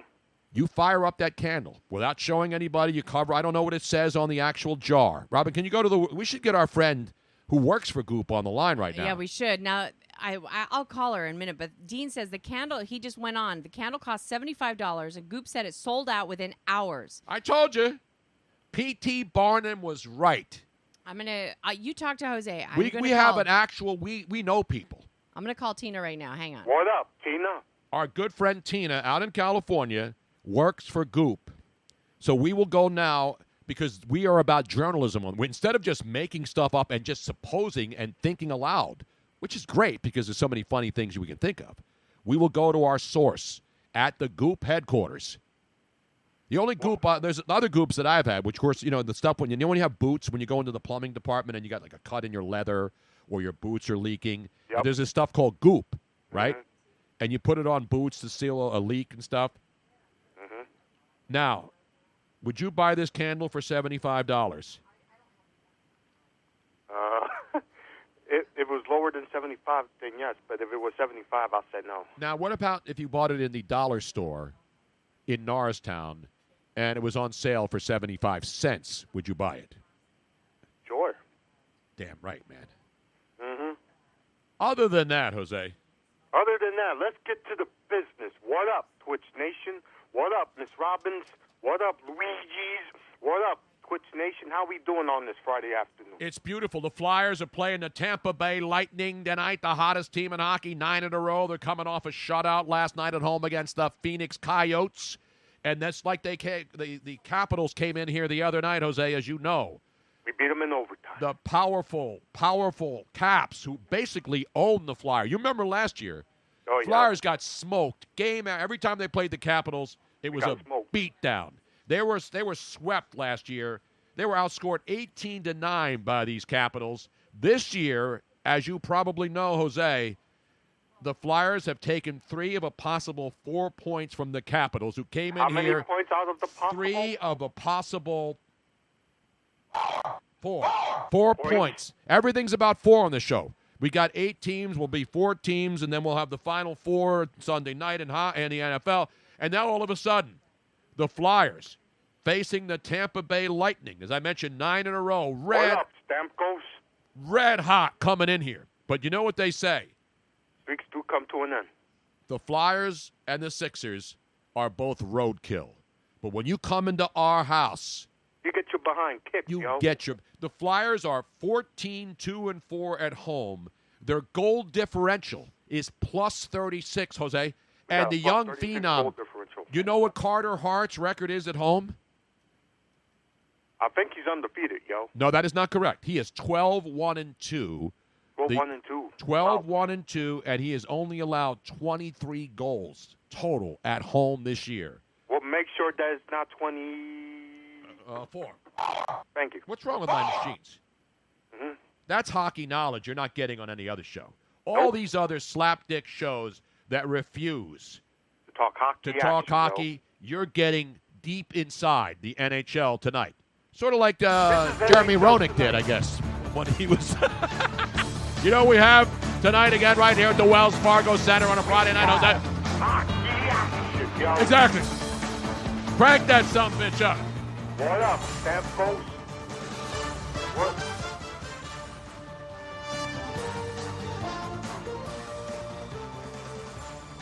And what up, Russian goaltender? You're damn right. One thing about the Tampa Bay Lightning is certain. They've been a really, really, really solid team for a long time, and they always find a goalie. Whether it's an old goalie, a new goalie, a foreign goalie, an American goalie, a foreign goalie, a Russian goalie, a Ukrainian goalie. It don't matter.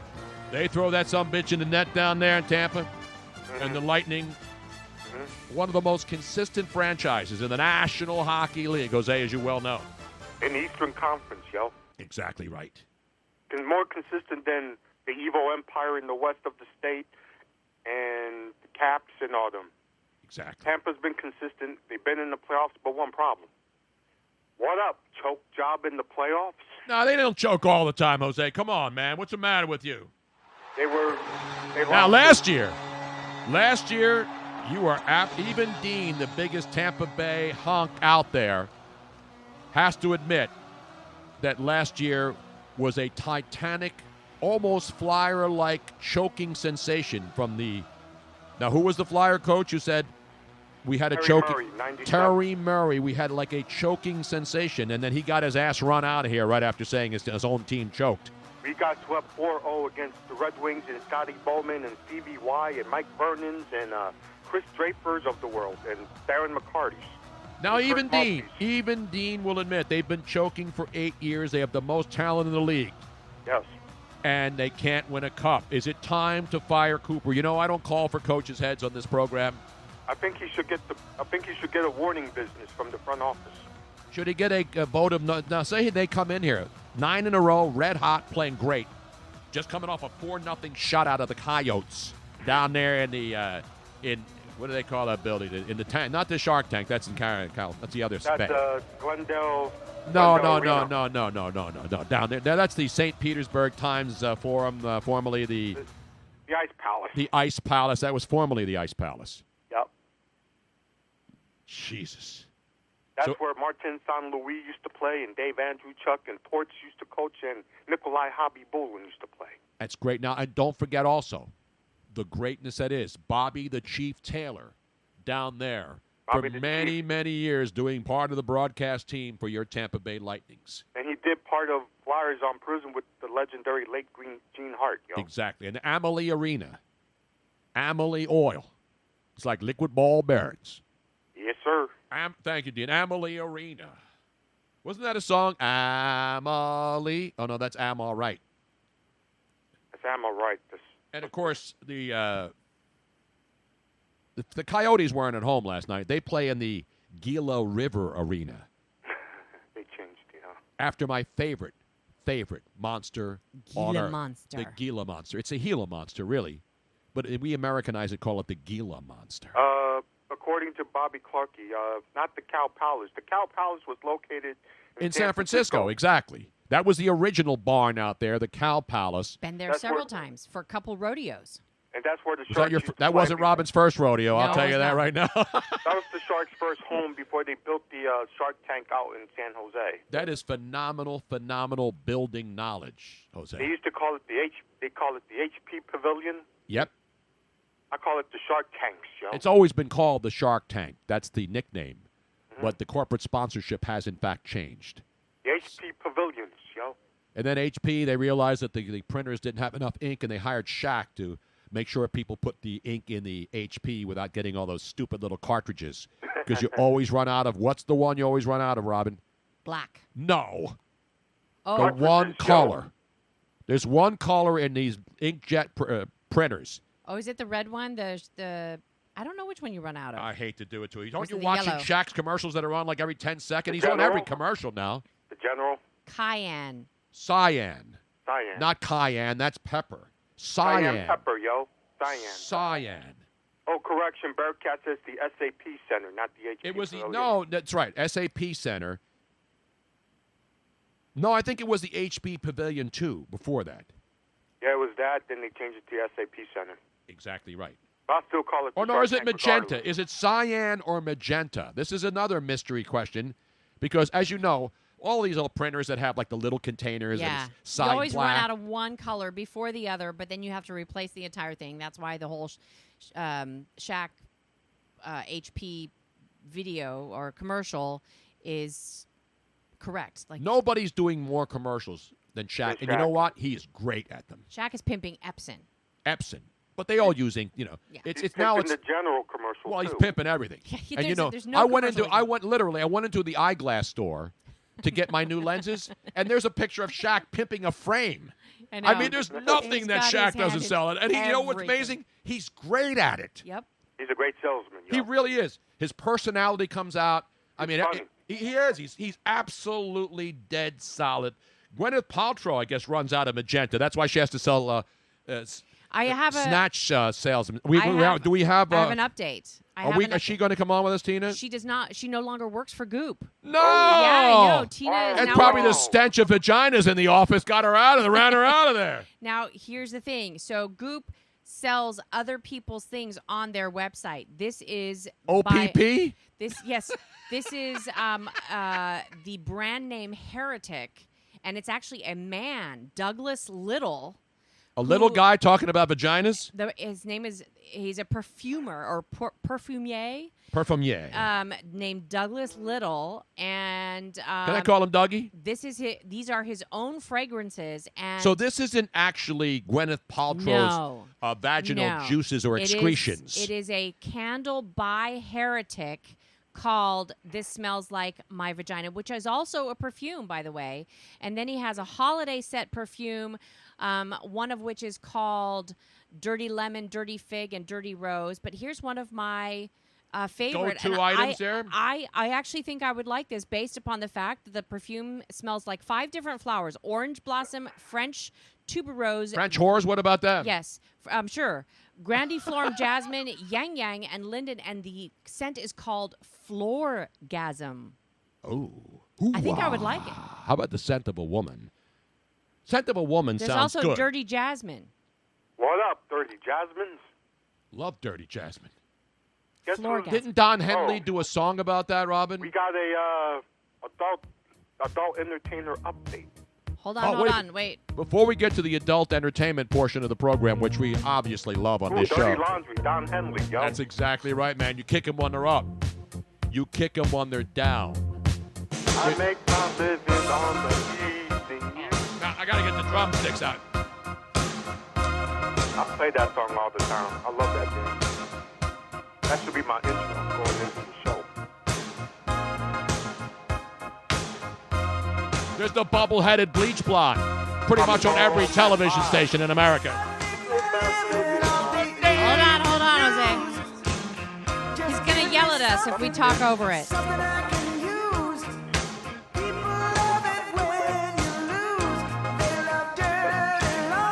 All right, there you go. No, wait, we don't get to the kick 'em when they're up, kick 'em when they're down part. Hang on, Jose. What up, Dirty Sanchez? That's Mark Sanchez's new fragrant line. Okay, no, we can't because they're going to cut us off. They're going to get us cut. God damn it. That's a huge loss. It is a huge loss. All right, let's get it back to whatever we're...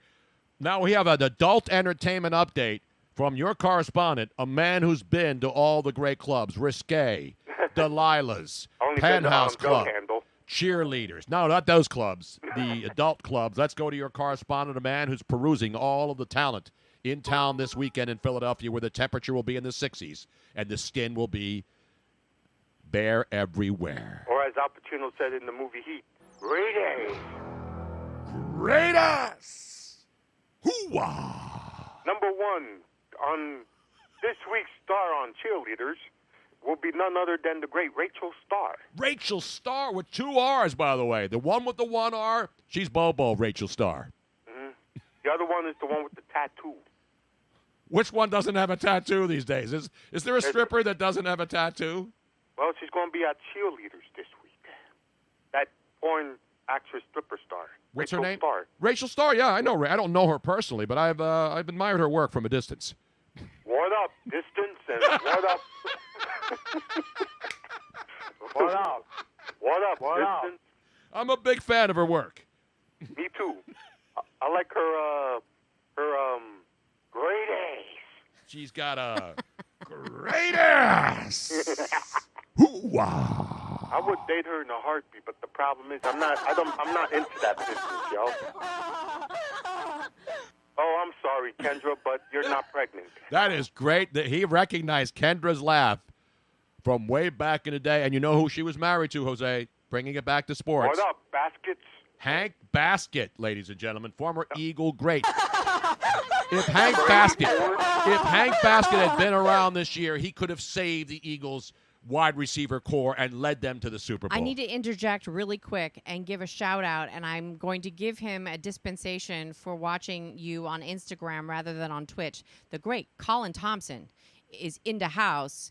Checking in on and Twitch? he's on Instagram because he probably doesn't have a lot. He's and down. he's working out, getting ready for the I know. season opener of your Yeah. Tampa Bay Vipers in the XFL. So What up, XFL action? normally he would be on Twitch, but he doesn't have a lot of access where he is because he's so busy. So he just did a real quickie say hello on Instagram. Quickies. Yes. What up, Instagram? Well, he is an athlete. By the way, Rachel Starr is not Ken Starr's daughter, for all you people obsessed with politics and excuse me. Or impeachment. Ringo Stars. When you think of Kenneth Starr, you think of the attorney for Monica Lewinsky at the 99 impeachment hearing. And we always got to bring impeachment and pop culture and politics into it. So Rachel Starr, not related to Ken Starr, not related to Ringo Starr, or Steven Starr, restaurateur in Philadelphia. Or Bart Starr, the legendary Or Bart quarterback Starr, of the late, Packers. great Bart Starr. Green Bay Packer legend in the Lambeau Field. It's going to be cold. It's going to be When the you think of frozen Bart tundra. Starr, You think of the two MVPs in Super Bowl 1 and 2, and not only that, the famous quarterback sneak in the 67 Ice Bowl against the Cowboys.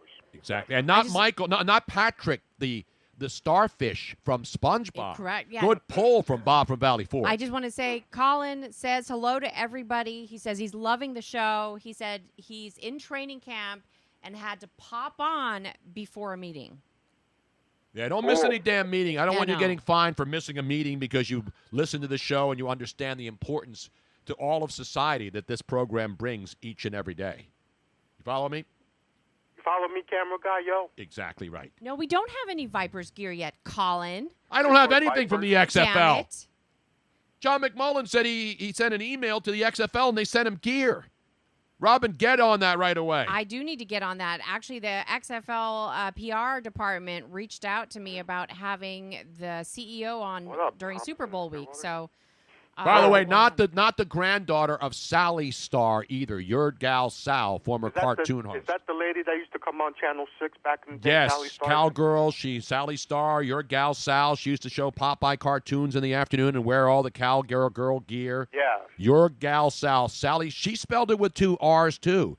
But no relation, I don't believe, unless I can get close enough to Rachel Star this weekend and get a swab and do a DNA test. That's the only way I can tell whether she is related to Sally Star. Oh, Bruno's. Yes. You know what I was doing last night before I went to bed?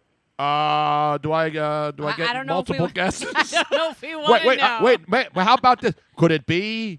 Chicks at the same time, man. I wish I had that, but He said before he went to bed, Tony. Well, I'll usually do that before and after. Number 4 or before. I was watching the 79 Stanley Cup Finals between the Habs and the Bruins. Oh, man. That's classic, yo. I was watching Game 3 because from what I heard from that series, when the Habs were up 2-0, yep, Mr. Grapes, Don Cherry, made a cold goalie change. And he made a racist comment and was removed from the bench right afterwards. No, that happened later in his career, and by the way, what he said wasn't racist. I don't think it was, so you got to give Hockey Night in Canada one of those. Let me give him one of those. They're our neighbor. Remember, the Canadians are really, they're not our allies. They're our hated neighbors to the north. Other than that, moving on. I love me some Canadians. I'm joking, Robin. I just want to get people fired I know. up, especially Don Collins, who's Canadian. By the way, I'm giving Dean a generous Bruins question on this Friday. What's the question? Who was Gary Cheever's backup in 1979 for your Boston Bruins, Dean? That's Jerry Cheevers to you and me, spelled Gerry. Who was Gary Cheever's Jerry Cheevers. Jerry Cheever's backup in 1979 for your Boston Bruins, Dean? I'm going to have Dean phone in the question, or no, not call in. Just put the answer on Twitch. Yes. And we'll see if he's right. Because I know the backup. All right, Jose. I know who it was, too. Let's see if Dean knows without looking it up. And we'll take the answer off the air. Hey, Jose? Yo. Beautiful, man. He got it.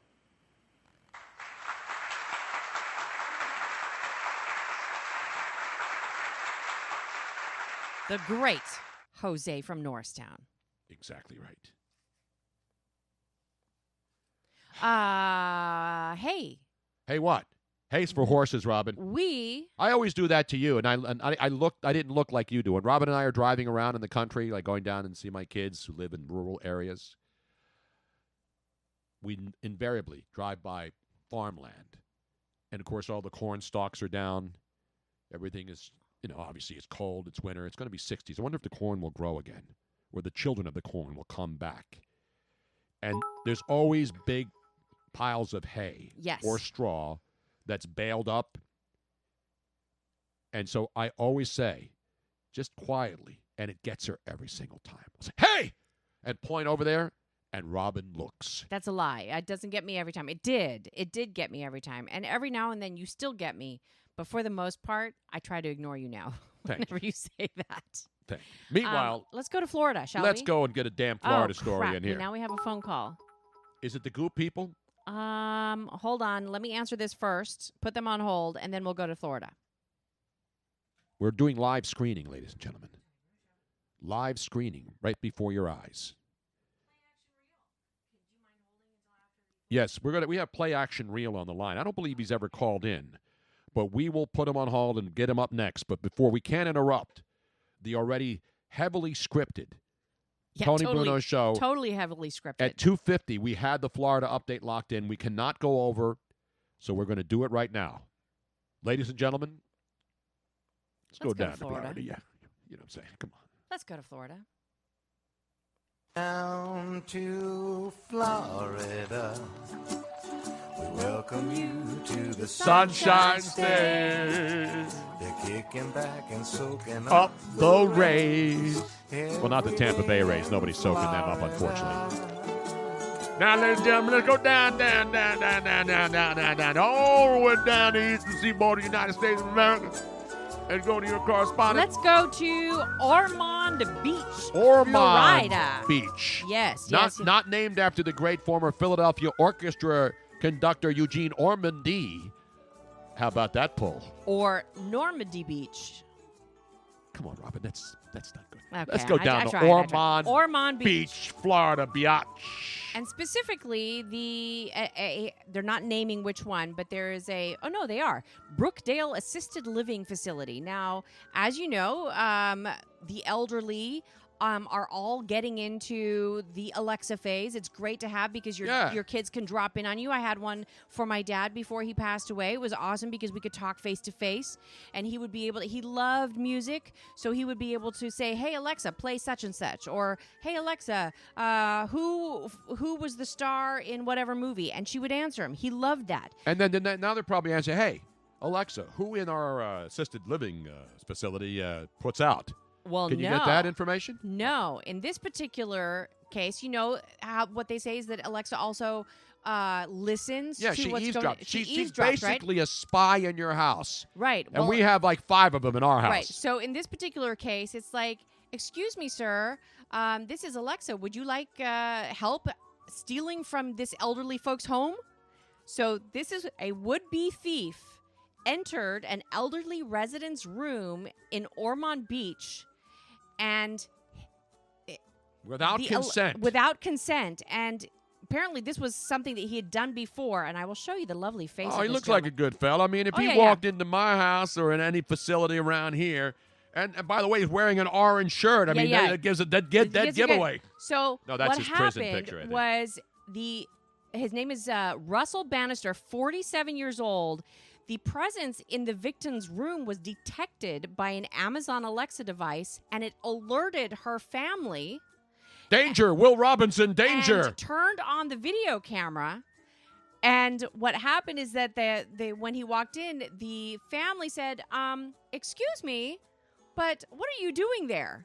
And so thanks to Alexa, they caught this guy who has been doing this for years. They actually went back because... So this son of a bitch walks in, looks like a custodial kind of white trash dude from Florida. Correct. Or a custodial white trash dude from pretty much everywhere in America. Correct. And he goes in, and people just think he probably works here. He's probably a custodian. Mm-hmm. And he goes in and takes shit out of the rooms and gets away with it. And so people have been ripping Alexa for her eavesdropping. Well, you know what? It actually can do a lot of good because police don't show up anymore, so we might as well have Alexa start nailing these sons of bitches. Well, the police came by. Charges were pressed against him. He, on the video, assured the officers that he had never been arrested, but that was not true. And he is already notorious in the area for scamming a number of elderly Volusia County residents. He has billed himself as the hurricane handyman, taking money and never doing any of the work. He's a really great, upstanding guy, apparently. By the way, that's not Jim Gaffigan. People are looking at the picture. Cujo knows this. That Jim Gaffigan? He targets residents ages 75 to 85. Great guy. Great guy. Son of a bitch. So if I was there, you know what I would do, Robin? What would you do? I can't even say on the air. Well, I see, this is why I think Alexa is actually a good thing. Like, it has like this thing where if you leave the house, you can say, "Alexa, I'm leaving," and it'll automatically turn a special sensor on so that if it hears any glass breaking or anything that's like an alarm going off, it'll immediately notify you. What happens if Alexa hears this in your house at night? Well, that case, she'll turn down the lights. And maybe she'll light the it smells like my vagina candle for R. you. Fitz G says Alexa knows everything. I asked her if I was going to get lucky one night, and it told me, I don't think so. See, I mean, Alexa knows everything. Unfortunately, Alexa knows too much. Well. And does she put out? And I never saw a picture of Alexa. Yeah, we did see a picture, and we did have a chance to talk to the real Siri. the original Siri. Who is quite good looking, actually. Yeah, she's a hot chick. But we have somebody, I mean, she's a little older, but, I like women of all ages. I'm not discriminating because she may be in her 50s. You're in your 50s now, Robin. I didn't dump you. Don't you know it's not nice to give out people's ages? You did. Hello? I have. I'm not. I didn't give out your weight like a lot of guys do. Yeah, no. We won't go there. But let's go to Play Action Reel. Let's go to the phones. Is his Play Action Reel? Yes. And what does Play Action Reel? I know what a Play Action Pass is. I know what an RPO is. But I don't know what Play Action Reel really, really means. What up, yo? Hello? Is he there? Oh, sorry. Hey, there he is. Damn it, Robin! You had one job. Normally, I put people on hold from the other phone. This one, anyway. Play Action Reel. Here we go. On the line, live. What up, Tony? It's Play Action Reel. Where are you calling? Where do you live? Play Action Reel, Mister. Can I call you just Play? Can I call you Playa? Yeah, whatever. Hey, my real name is Jeff, and I had to call because 5 days in a row, Tony, and I had to look outside of beautiful Gilbert, Arizona. It's sunny, but I'm like, is it snowing 5 days in a row? Tony's on the air. Love Gilbert, Arizona. Robin and I have been there many, many times on our way through the damn desert, all the way up to Flagstaff, all the way through to Jerome, going up to the haunted town in the clouds. Have you been to Jerome? Oh, you know it. Yeah, I took the family last year, so great. Great. What's it called? The Haunted Hamburger. Yeah, no, everything. I mean, it's not, I don't know if it's haunted, but because it disappears in the clouds, there's this whole thing. You drive by and you're driving through the desert down through the Verde Valley, which means green for those of you who aren't into green vegetables and all the other important substances that we need. No, Robin and I, Robin, obviously, her dad lived in Arizona. Yeah, my mom, my stepmom still lives there, and then my brother lives in Awatuki. I had a place, Awatuki. Is it anywhere near Los Abregatos, Robin? No. That's where we stay in Sedona. It's beautiful. You go there, Tony, let me know. We'll be there. The Awatuki foothills are closer to Gilbert. It's down there. We're really close. I almost bought a house in Sedona. That's how much I fell in love with that place.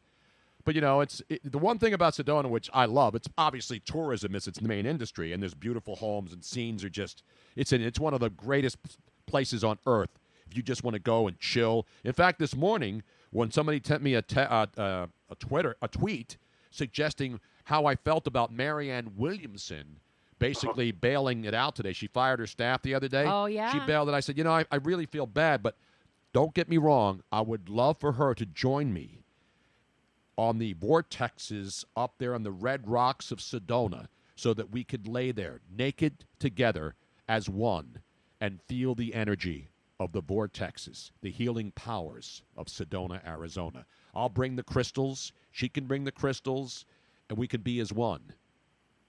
You know what I'm saying? Right. Get your wine. Oh, yeah. Get your blankets. Who cares who sees you, Tony? Do it. Hey, I've done it many times up in Sedona. I wanted to feel, I have pictures, one with the earth. How many times have you had me on the rocks, Robin? Here's a little, not love on the rocks, by the way. Here's a little note, though. If you are going to sunbathe nude, you need to be very slow in exposing those parts that have not been exposed for a very long time. Why? Because they'll get burnt faster. No, it's not about it's about the spiders and the tarantulas coming up and snakes grabbing your snake, thinking it's another snake, depending on how big your snake is. You know what I'm saying? Don't forget the scorpions. Absolutely. I love the Scorpions, man. I'm not really a metal band guy, but our hair the Scorps are awesome. Oh, man.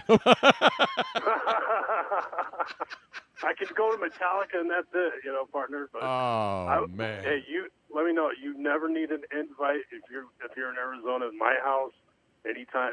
Like I said, Los Abregados, Tlaquepaque, right next door. I love Tlaquepaque. I bought a lot of art in Tlaquepaque. Yeah. And I even know how to say it, which most people do. See, you have so much Arizona knowledge, I don't even have to say anything. So Damn right, it's man. wonderful. Beautiful. It's Man. No, wonderful. Robin and I love Arizona. I mean, I love traveling everywhere. But Sedona, there's no doubt. The first time I ever went there, I immediately fell in love, and I wanted to live there. And it's quiet up there. After 8 o'clock at night, all the hippies are inside. Smoking the ganja and chilling and getting and getting candles lit. Imagine that house we almost bought in Sedona, Robin. God, I want that house with so the bad. with the vagina smell candles all over the place. Oh man, the patchouli oil and all of the The incense. coyotes burning. would be howling. Exactly. Multiple Not the bidets. Phoenix Coyotes, unfortunately. They're not howling much these days. Oh, yeah, I get to the local stuff, but I'm from Texas originally, so how about those Texans? Do we have a shot, Tony? Let me check my Magic 8 Ball here. I do have the Stone Cold. In fact, they're fresh off the printer. Let me pull them off. Excuse me while I whip this out a second here. So now we know Play Action Real lives in Gilbert, Arizona. I would like to put a face to the voice to the handle on Twitch. So we're going overtime for you to be able to do your Stone Cold Lead Pipe locks, Tony Bruno. I should release them right now. You should, because it is Friday. I did have a timeshare in Sedona for many, many years. Even though you are going to be on air tomorrow. That's right. Don't forget, tomorrow, you want to come out, press the flesh, have some great food, great pizza right next door at Angelo's. We will be making another appearance.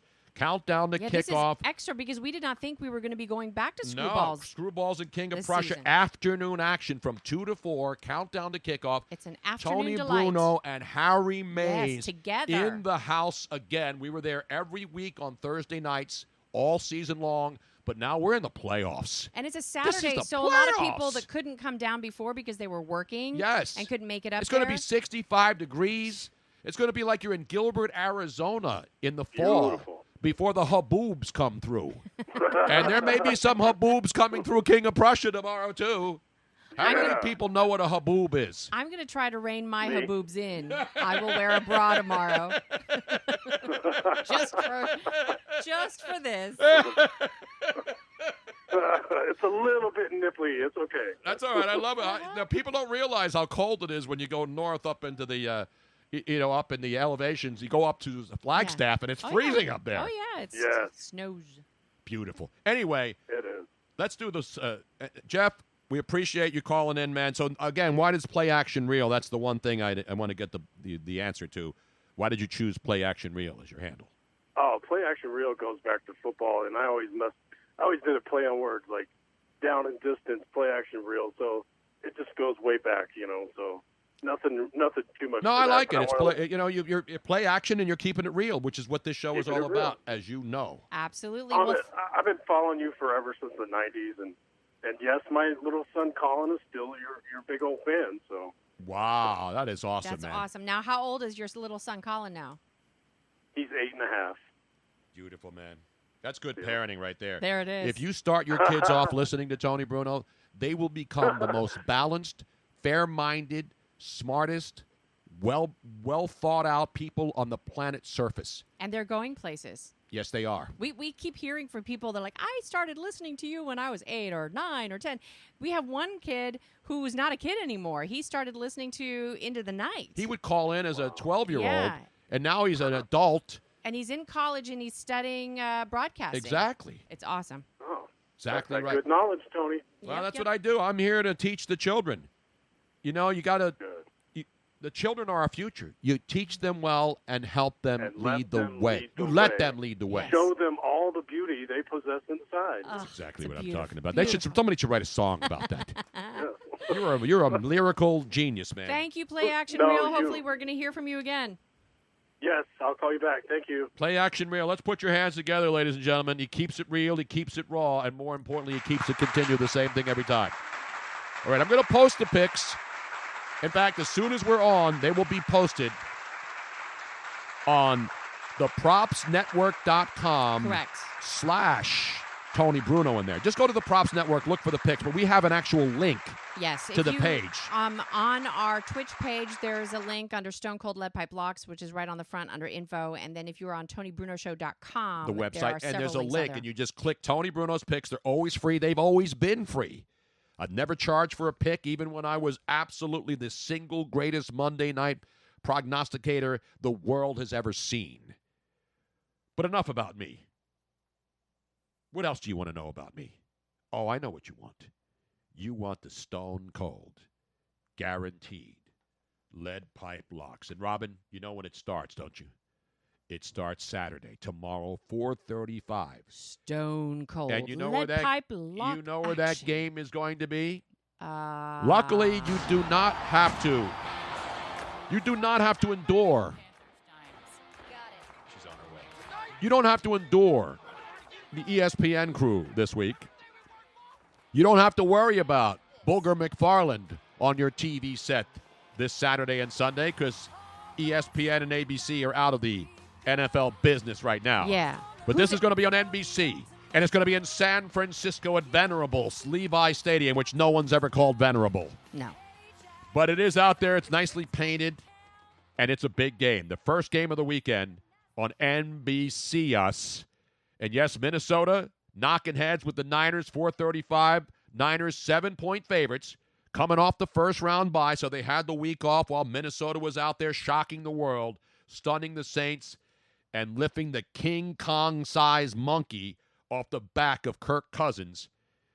And the road dogs in divisional games have been pretty damn good. So you know how I'm leaning here. And I don't want the Niner fans to think I don't like the Niners. The Niners, by the way, what's interesting to note here. Let me put some more music in. I can't do this dry, Robin. Okay, hold on. Stop taking my damn music out. Because I want people to be able to hear it on the You replay. can hear it. No. The NFL Films music is not something they're going to pull down. What the hell's the matter with you? They pull down all sorts of stuff. They can pull this down later on. The Niners are 3-8-1 against the spread at home under Kyle Shanahan, Robin. We know the Niners are good, but we also know this is a team that has a lot of playoff virgins. A lot of these guys, remember last year they were 4-12. They've been unbelievable this year. Minnesota can run the football. They can defend the football. And not just because they just won last week, but they did go into New Orleans against a high-powered team and pretty much shut them down. They're not going to shut down the Niners, but I think they're going to keep it close enough to have a chance to win the game, and all they have to do, even if they lose, as you know in point spread betting, is cover the number. I think they'll keep it close and maybe win this game outright. But I'm going to take the 7 points and the Minnesota Vikings tomorrow in the 4:35 game. Then it's Saturday night. And you know where that game's going to be, Robin? It's going to be on CBS. Oh, yeah. Let me just get a taste of the theme to begin with, Robin. Just to put you in the mindset. Tony Romo. I think Romo's doing this one with Jim Nantz. 8:15 on a Saturday night. Ravens and the Titans, the first semifinal game in the AFC. Baltimore rested. They're at home in Baltimore. I know it's not going to be a safe place for you to visit. Put on all your protective gear and head down to BT Stadium, where the Baltimore Ravens are 9.5-point favorites, Robin, over the Tennessee Titans. We saw the Titans last week go up there to Foxborough. And just when the owner, Robert Kraft, was ready to get another complimentary rub down and special happy ending massage, as his Patriots advanced, not so fast it ended. Tennessee, you know the story. Derrick Henry is a beast. That opens it up for Ryan Tannehill.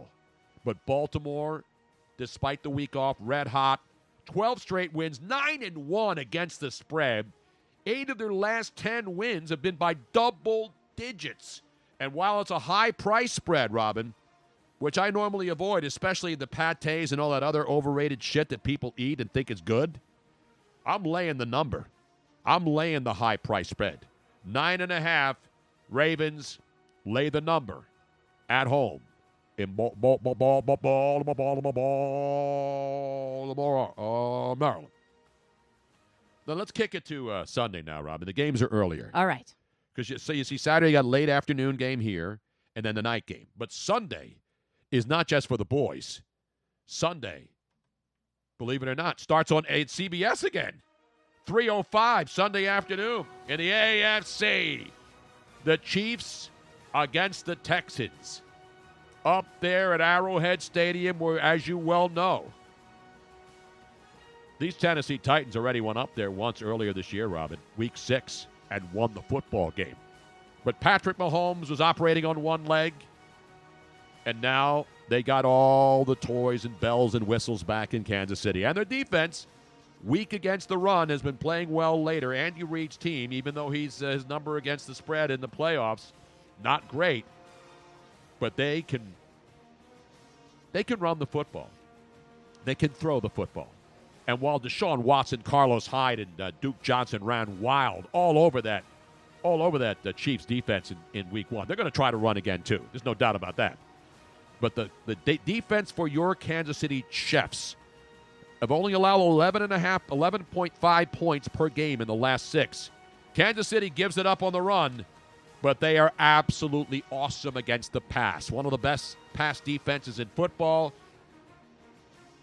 Patrick Mahomes will take advantage of the defense of the Houston Texans, because nobody's better on third down than Patrick Mahomes. Kansas City, too much offense. That's why I'm laying the generous 9.5.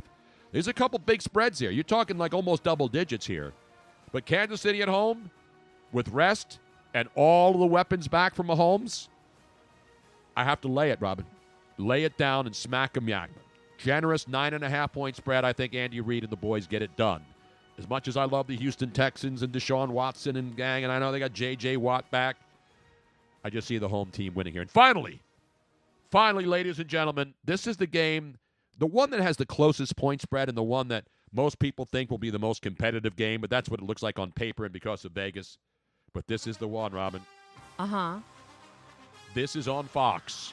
And you know where it's going to be played, Robin? No. On the frozen tundra of Lambeau Field. Because as they do in Green Bay, which they do better than any other NFL city in America, they already put out the bat signal a couple of days ago requesting volunteers to come into Lambeau Field with the shovels and the ramps to get the snow that's expected. It is an outrage, though, that they don't get free tickets anymore. It used to be that if they volunteered, they would get a ticket to the game. They don't do that anymore. That's an outrage. It is an outrage. But listen, people love it. They feel they're part of the community. I know. Packer fans are the idea. greatest fans in the country. I've said that a million times. I've been there. I know what they do. And the fact that you watch those fans go in there with shovels, it's like a brigade. I know, and it's a fantastic system. Because the seats, there's a lot of benches there. Yeah. So they got to get that snow cleared out so they can overcharge people to watch the games. And they got the snow slides. Yeah, it's baby. Awesome. Oh, yeah. And Aaron Rodgers. We've seen him struggle this year. We've seen him have bad first halves. But when he gets the turbo boost going with the Aaron Jones combo mambo 19 touchdown package, and the Green Bay Packers have 3 of the top defensive players in football right up front. So while the Eagles hung in there and they just weren't good enough, and I'm not anti-Seattle. I think Russell Wilson is a national treasure. So there's no vested interest in this game. I'm just giving picks based on knowledge, not based on, well, Seattle beat the Eagles, so I'm going to pick against them. Homie, don't play that shit on this show. I'm just telling you right now. Aaron Rodgers, Aaron Jones, and the Packers defense up front. Oh, yeah. Could be the biggest difference. Those guys will get after the great Russell Wilson. And unlike the Eagles, who couldn't get near him, I believe they disrupt the game. And yes, I believe the Green Bay Packers have the huge advantage with those 3 defenders up front. Russell Wilson will feel the heat, and he'll feel the cold, even though he played at Wisconsin, so he's not some wimp who doesn't play in the cold. Lay the 4. Take the pack. Lock it in. You're stone cold. Guaranteed. NFL divisional round weekends. Picks. And by the way, once it's over Sunday night, how many teams will be left, Robin, in the National Football League to play again next Sunday, January 19th? 1, 2, 3, 4! The final 4!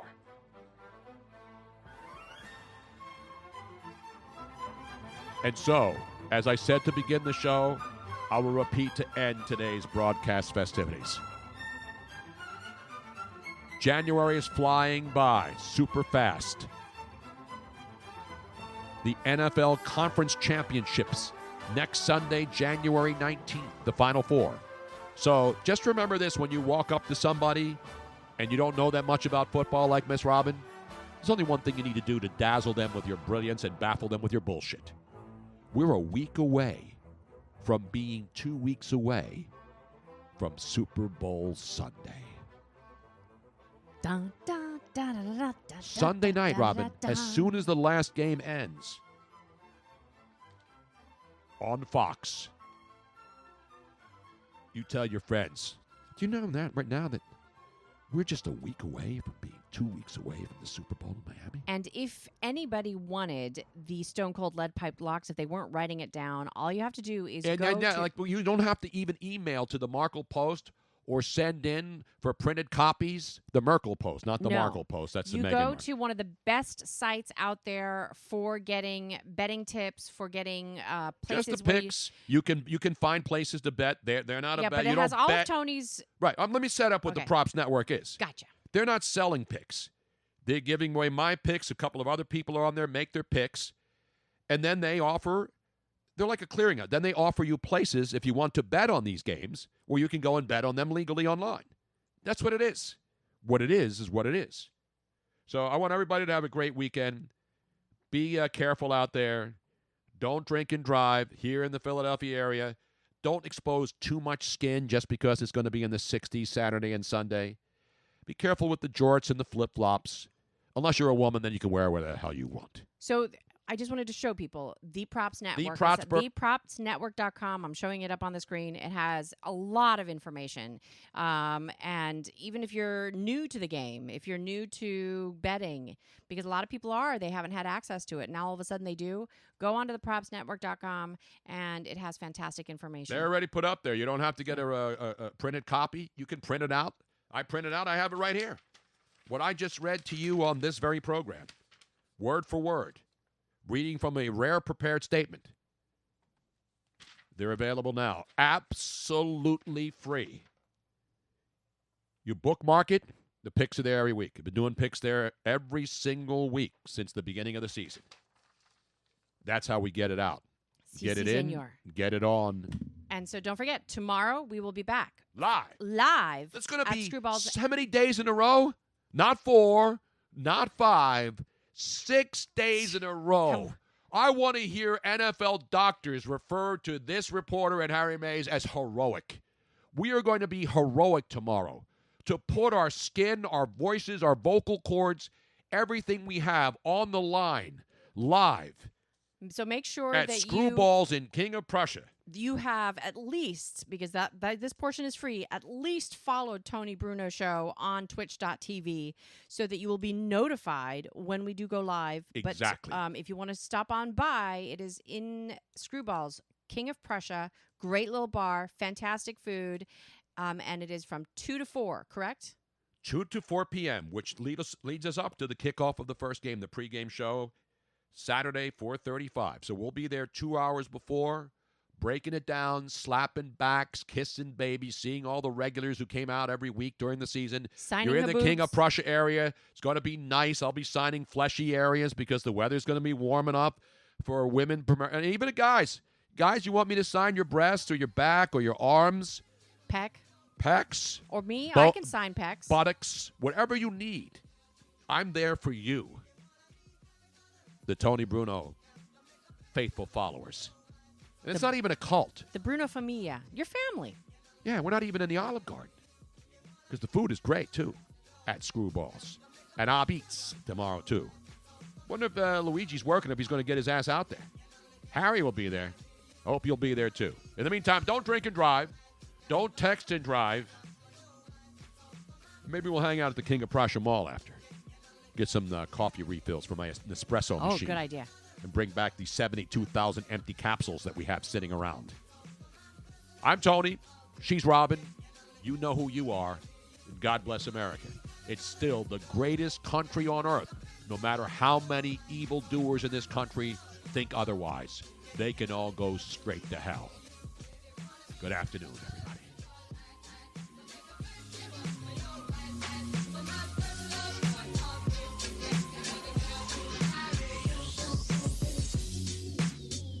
This knife has a straight edge on it, so it's very easy. Maybe in our world here, there live a happy little mountain. Thank you for listening to the Tony Bruno Show on Bruno Nation Live. Don't forget to subscribe on the Twitch mobile app so you don't miss any of Bruno Nation's hilarity and hijinks, because it is definitely must-watch radio. Of course, you can catch the archived audio on your favorite podcast app like Spreaker or iTunes. Plus, if you subscribe via Twitch, you can watch any of our archived videos. We hope to see you back here every Monday through Friday. See you soon.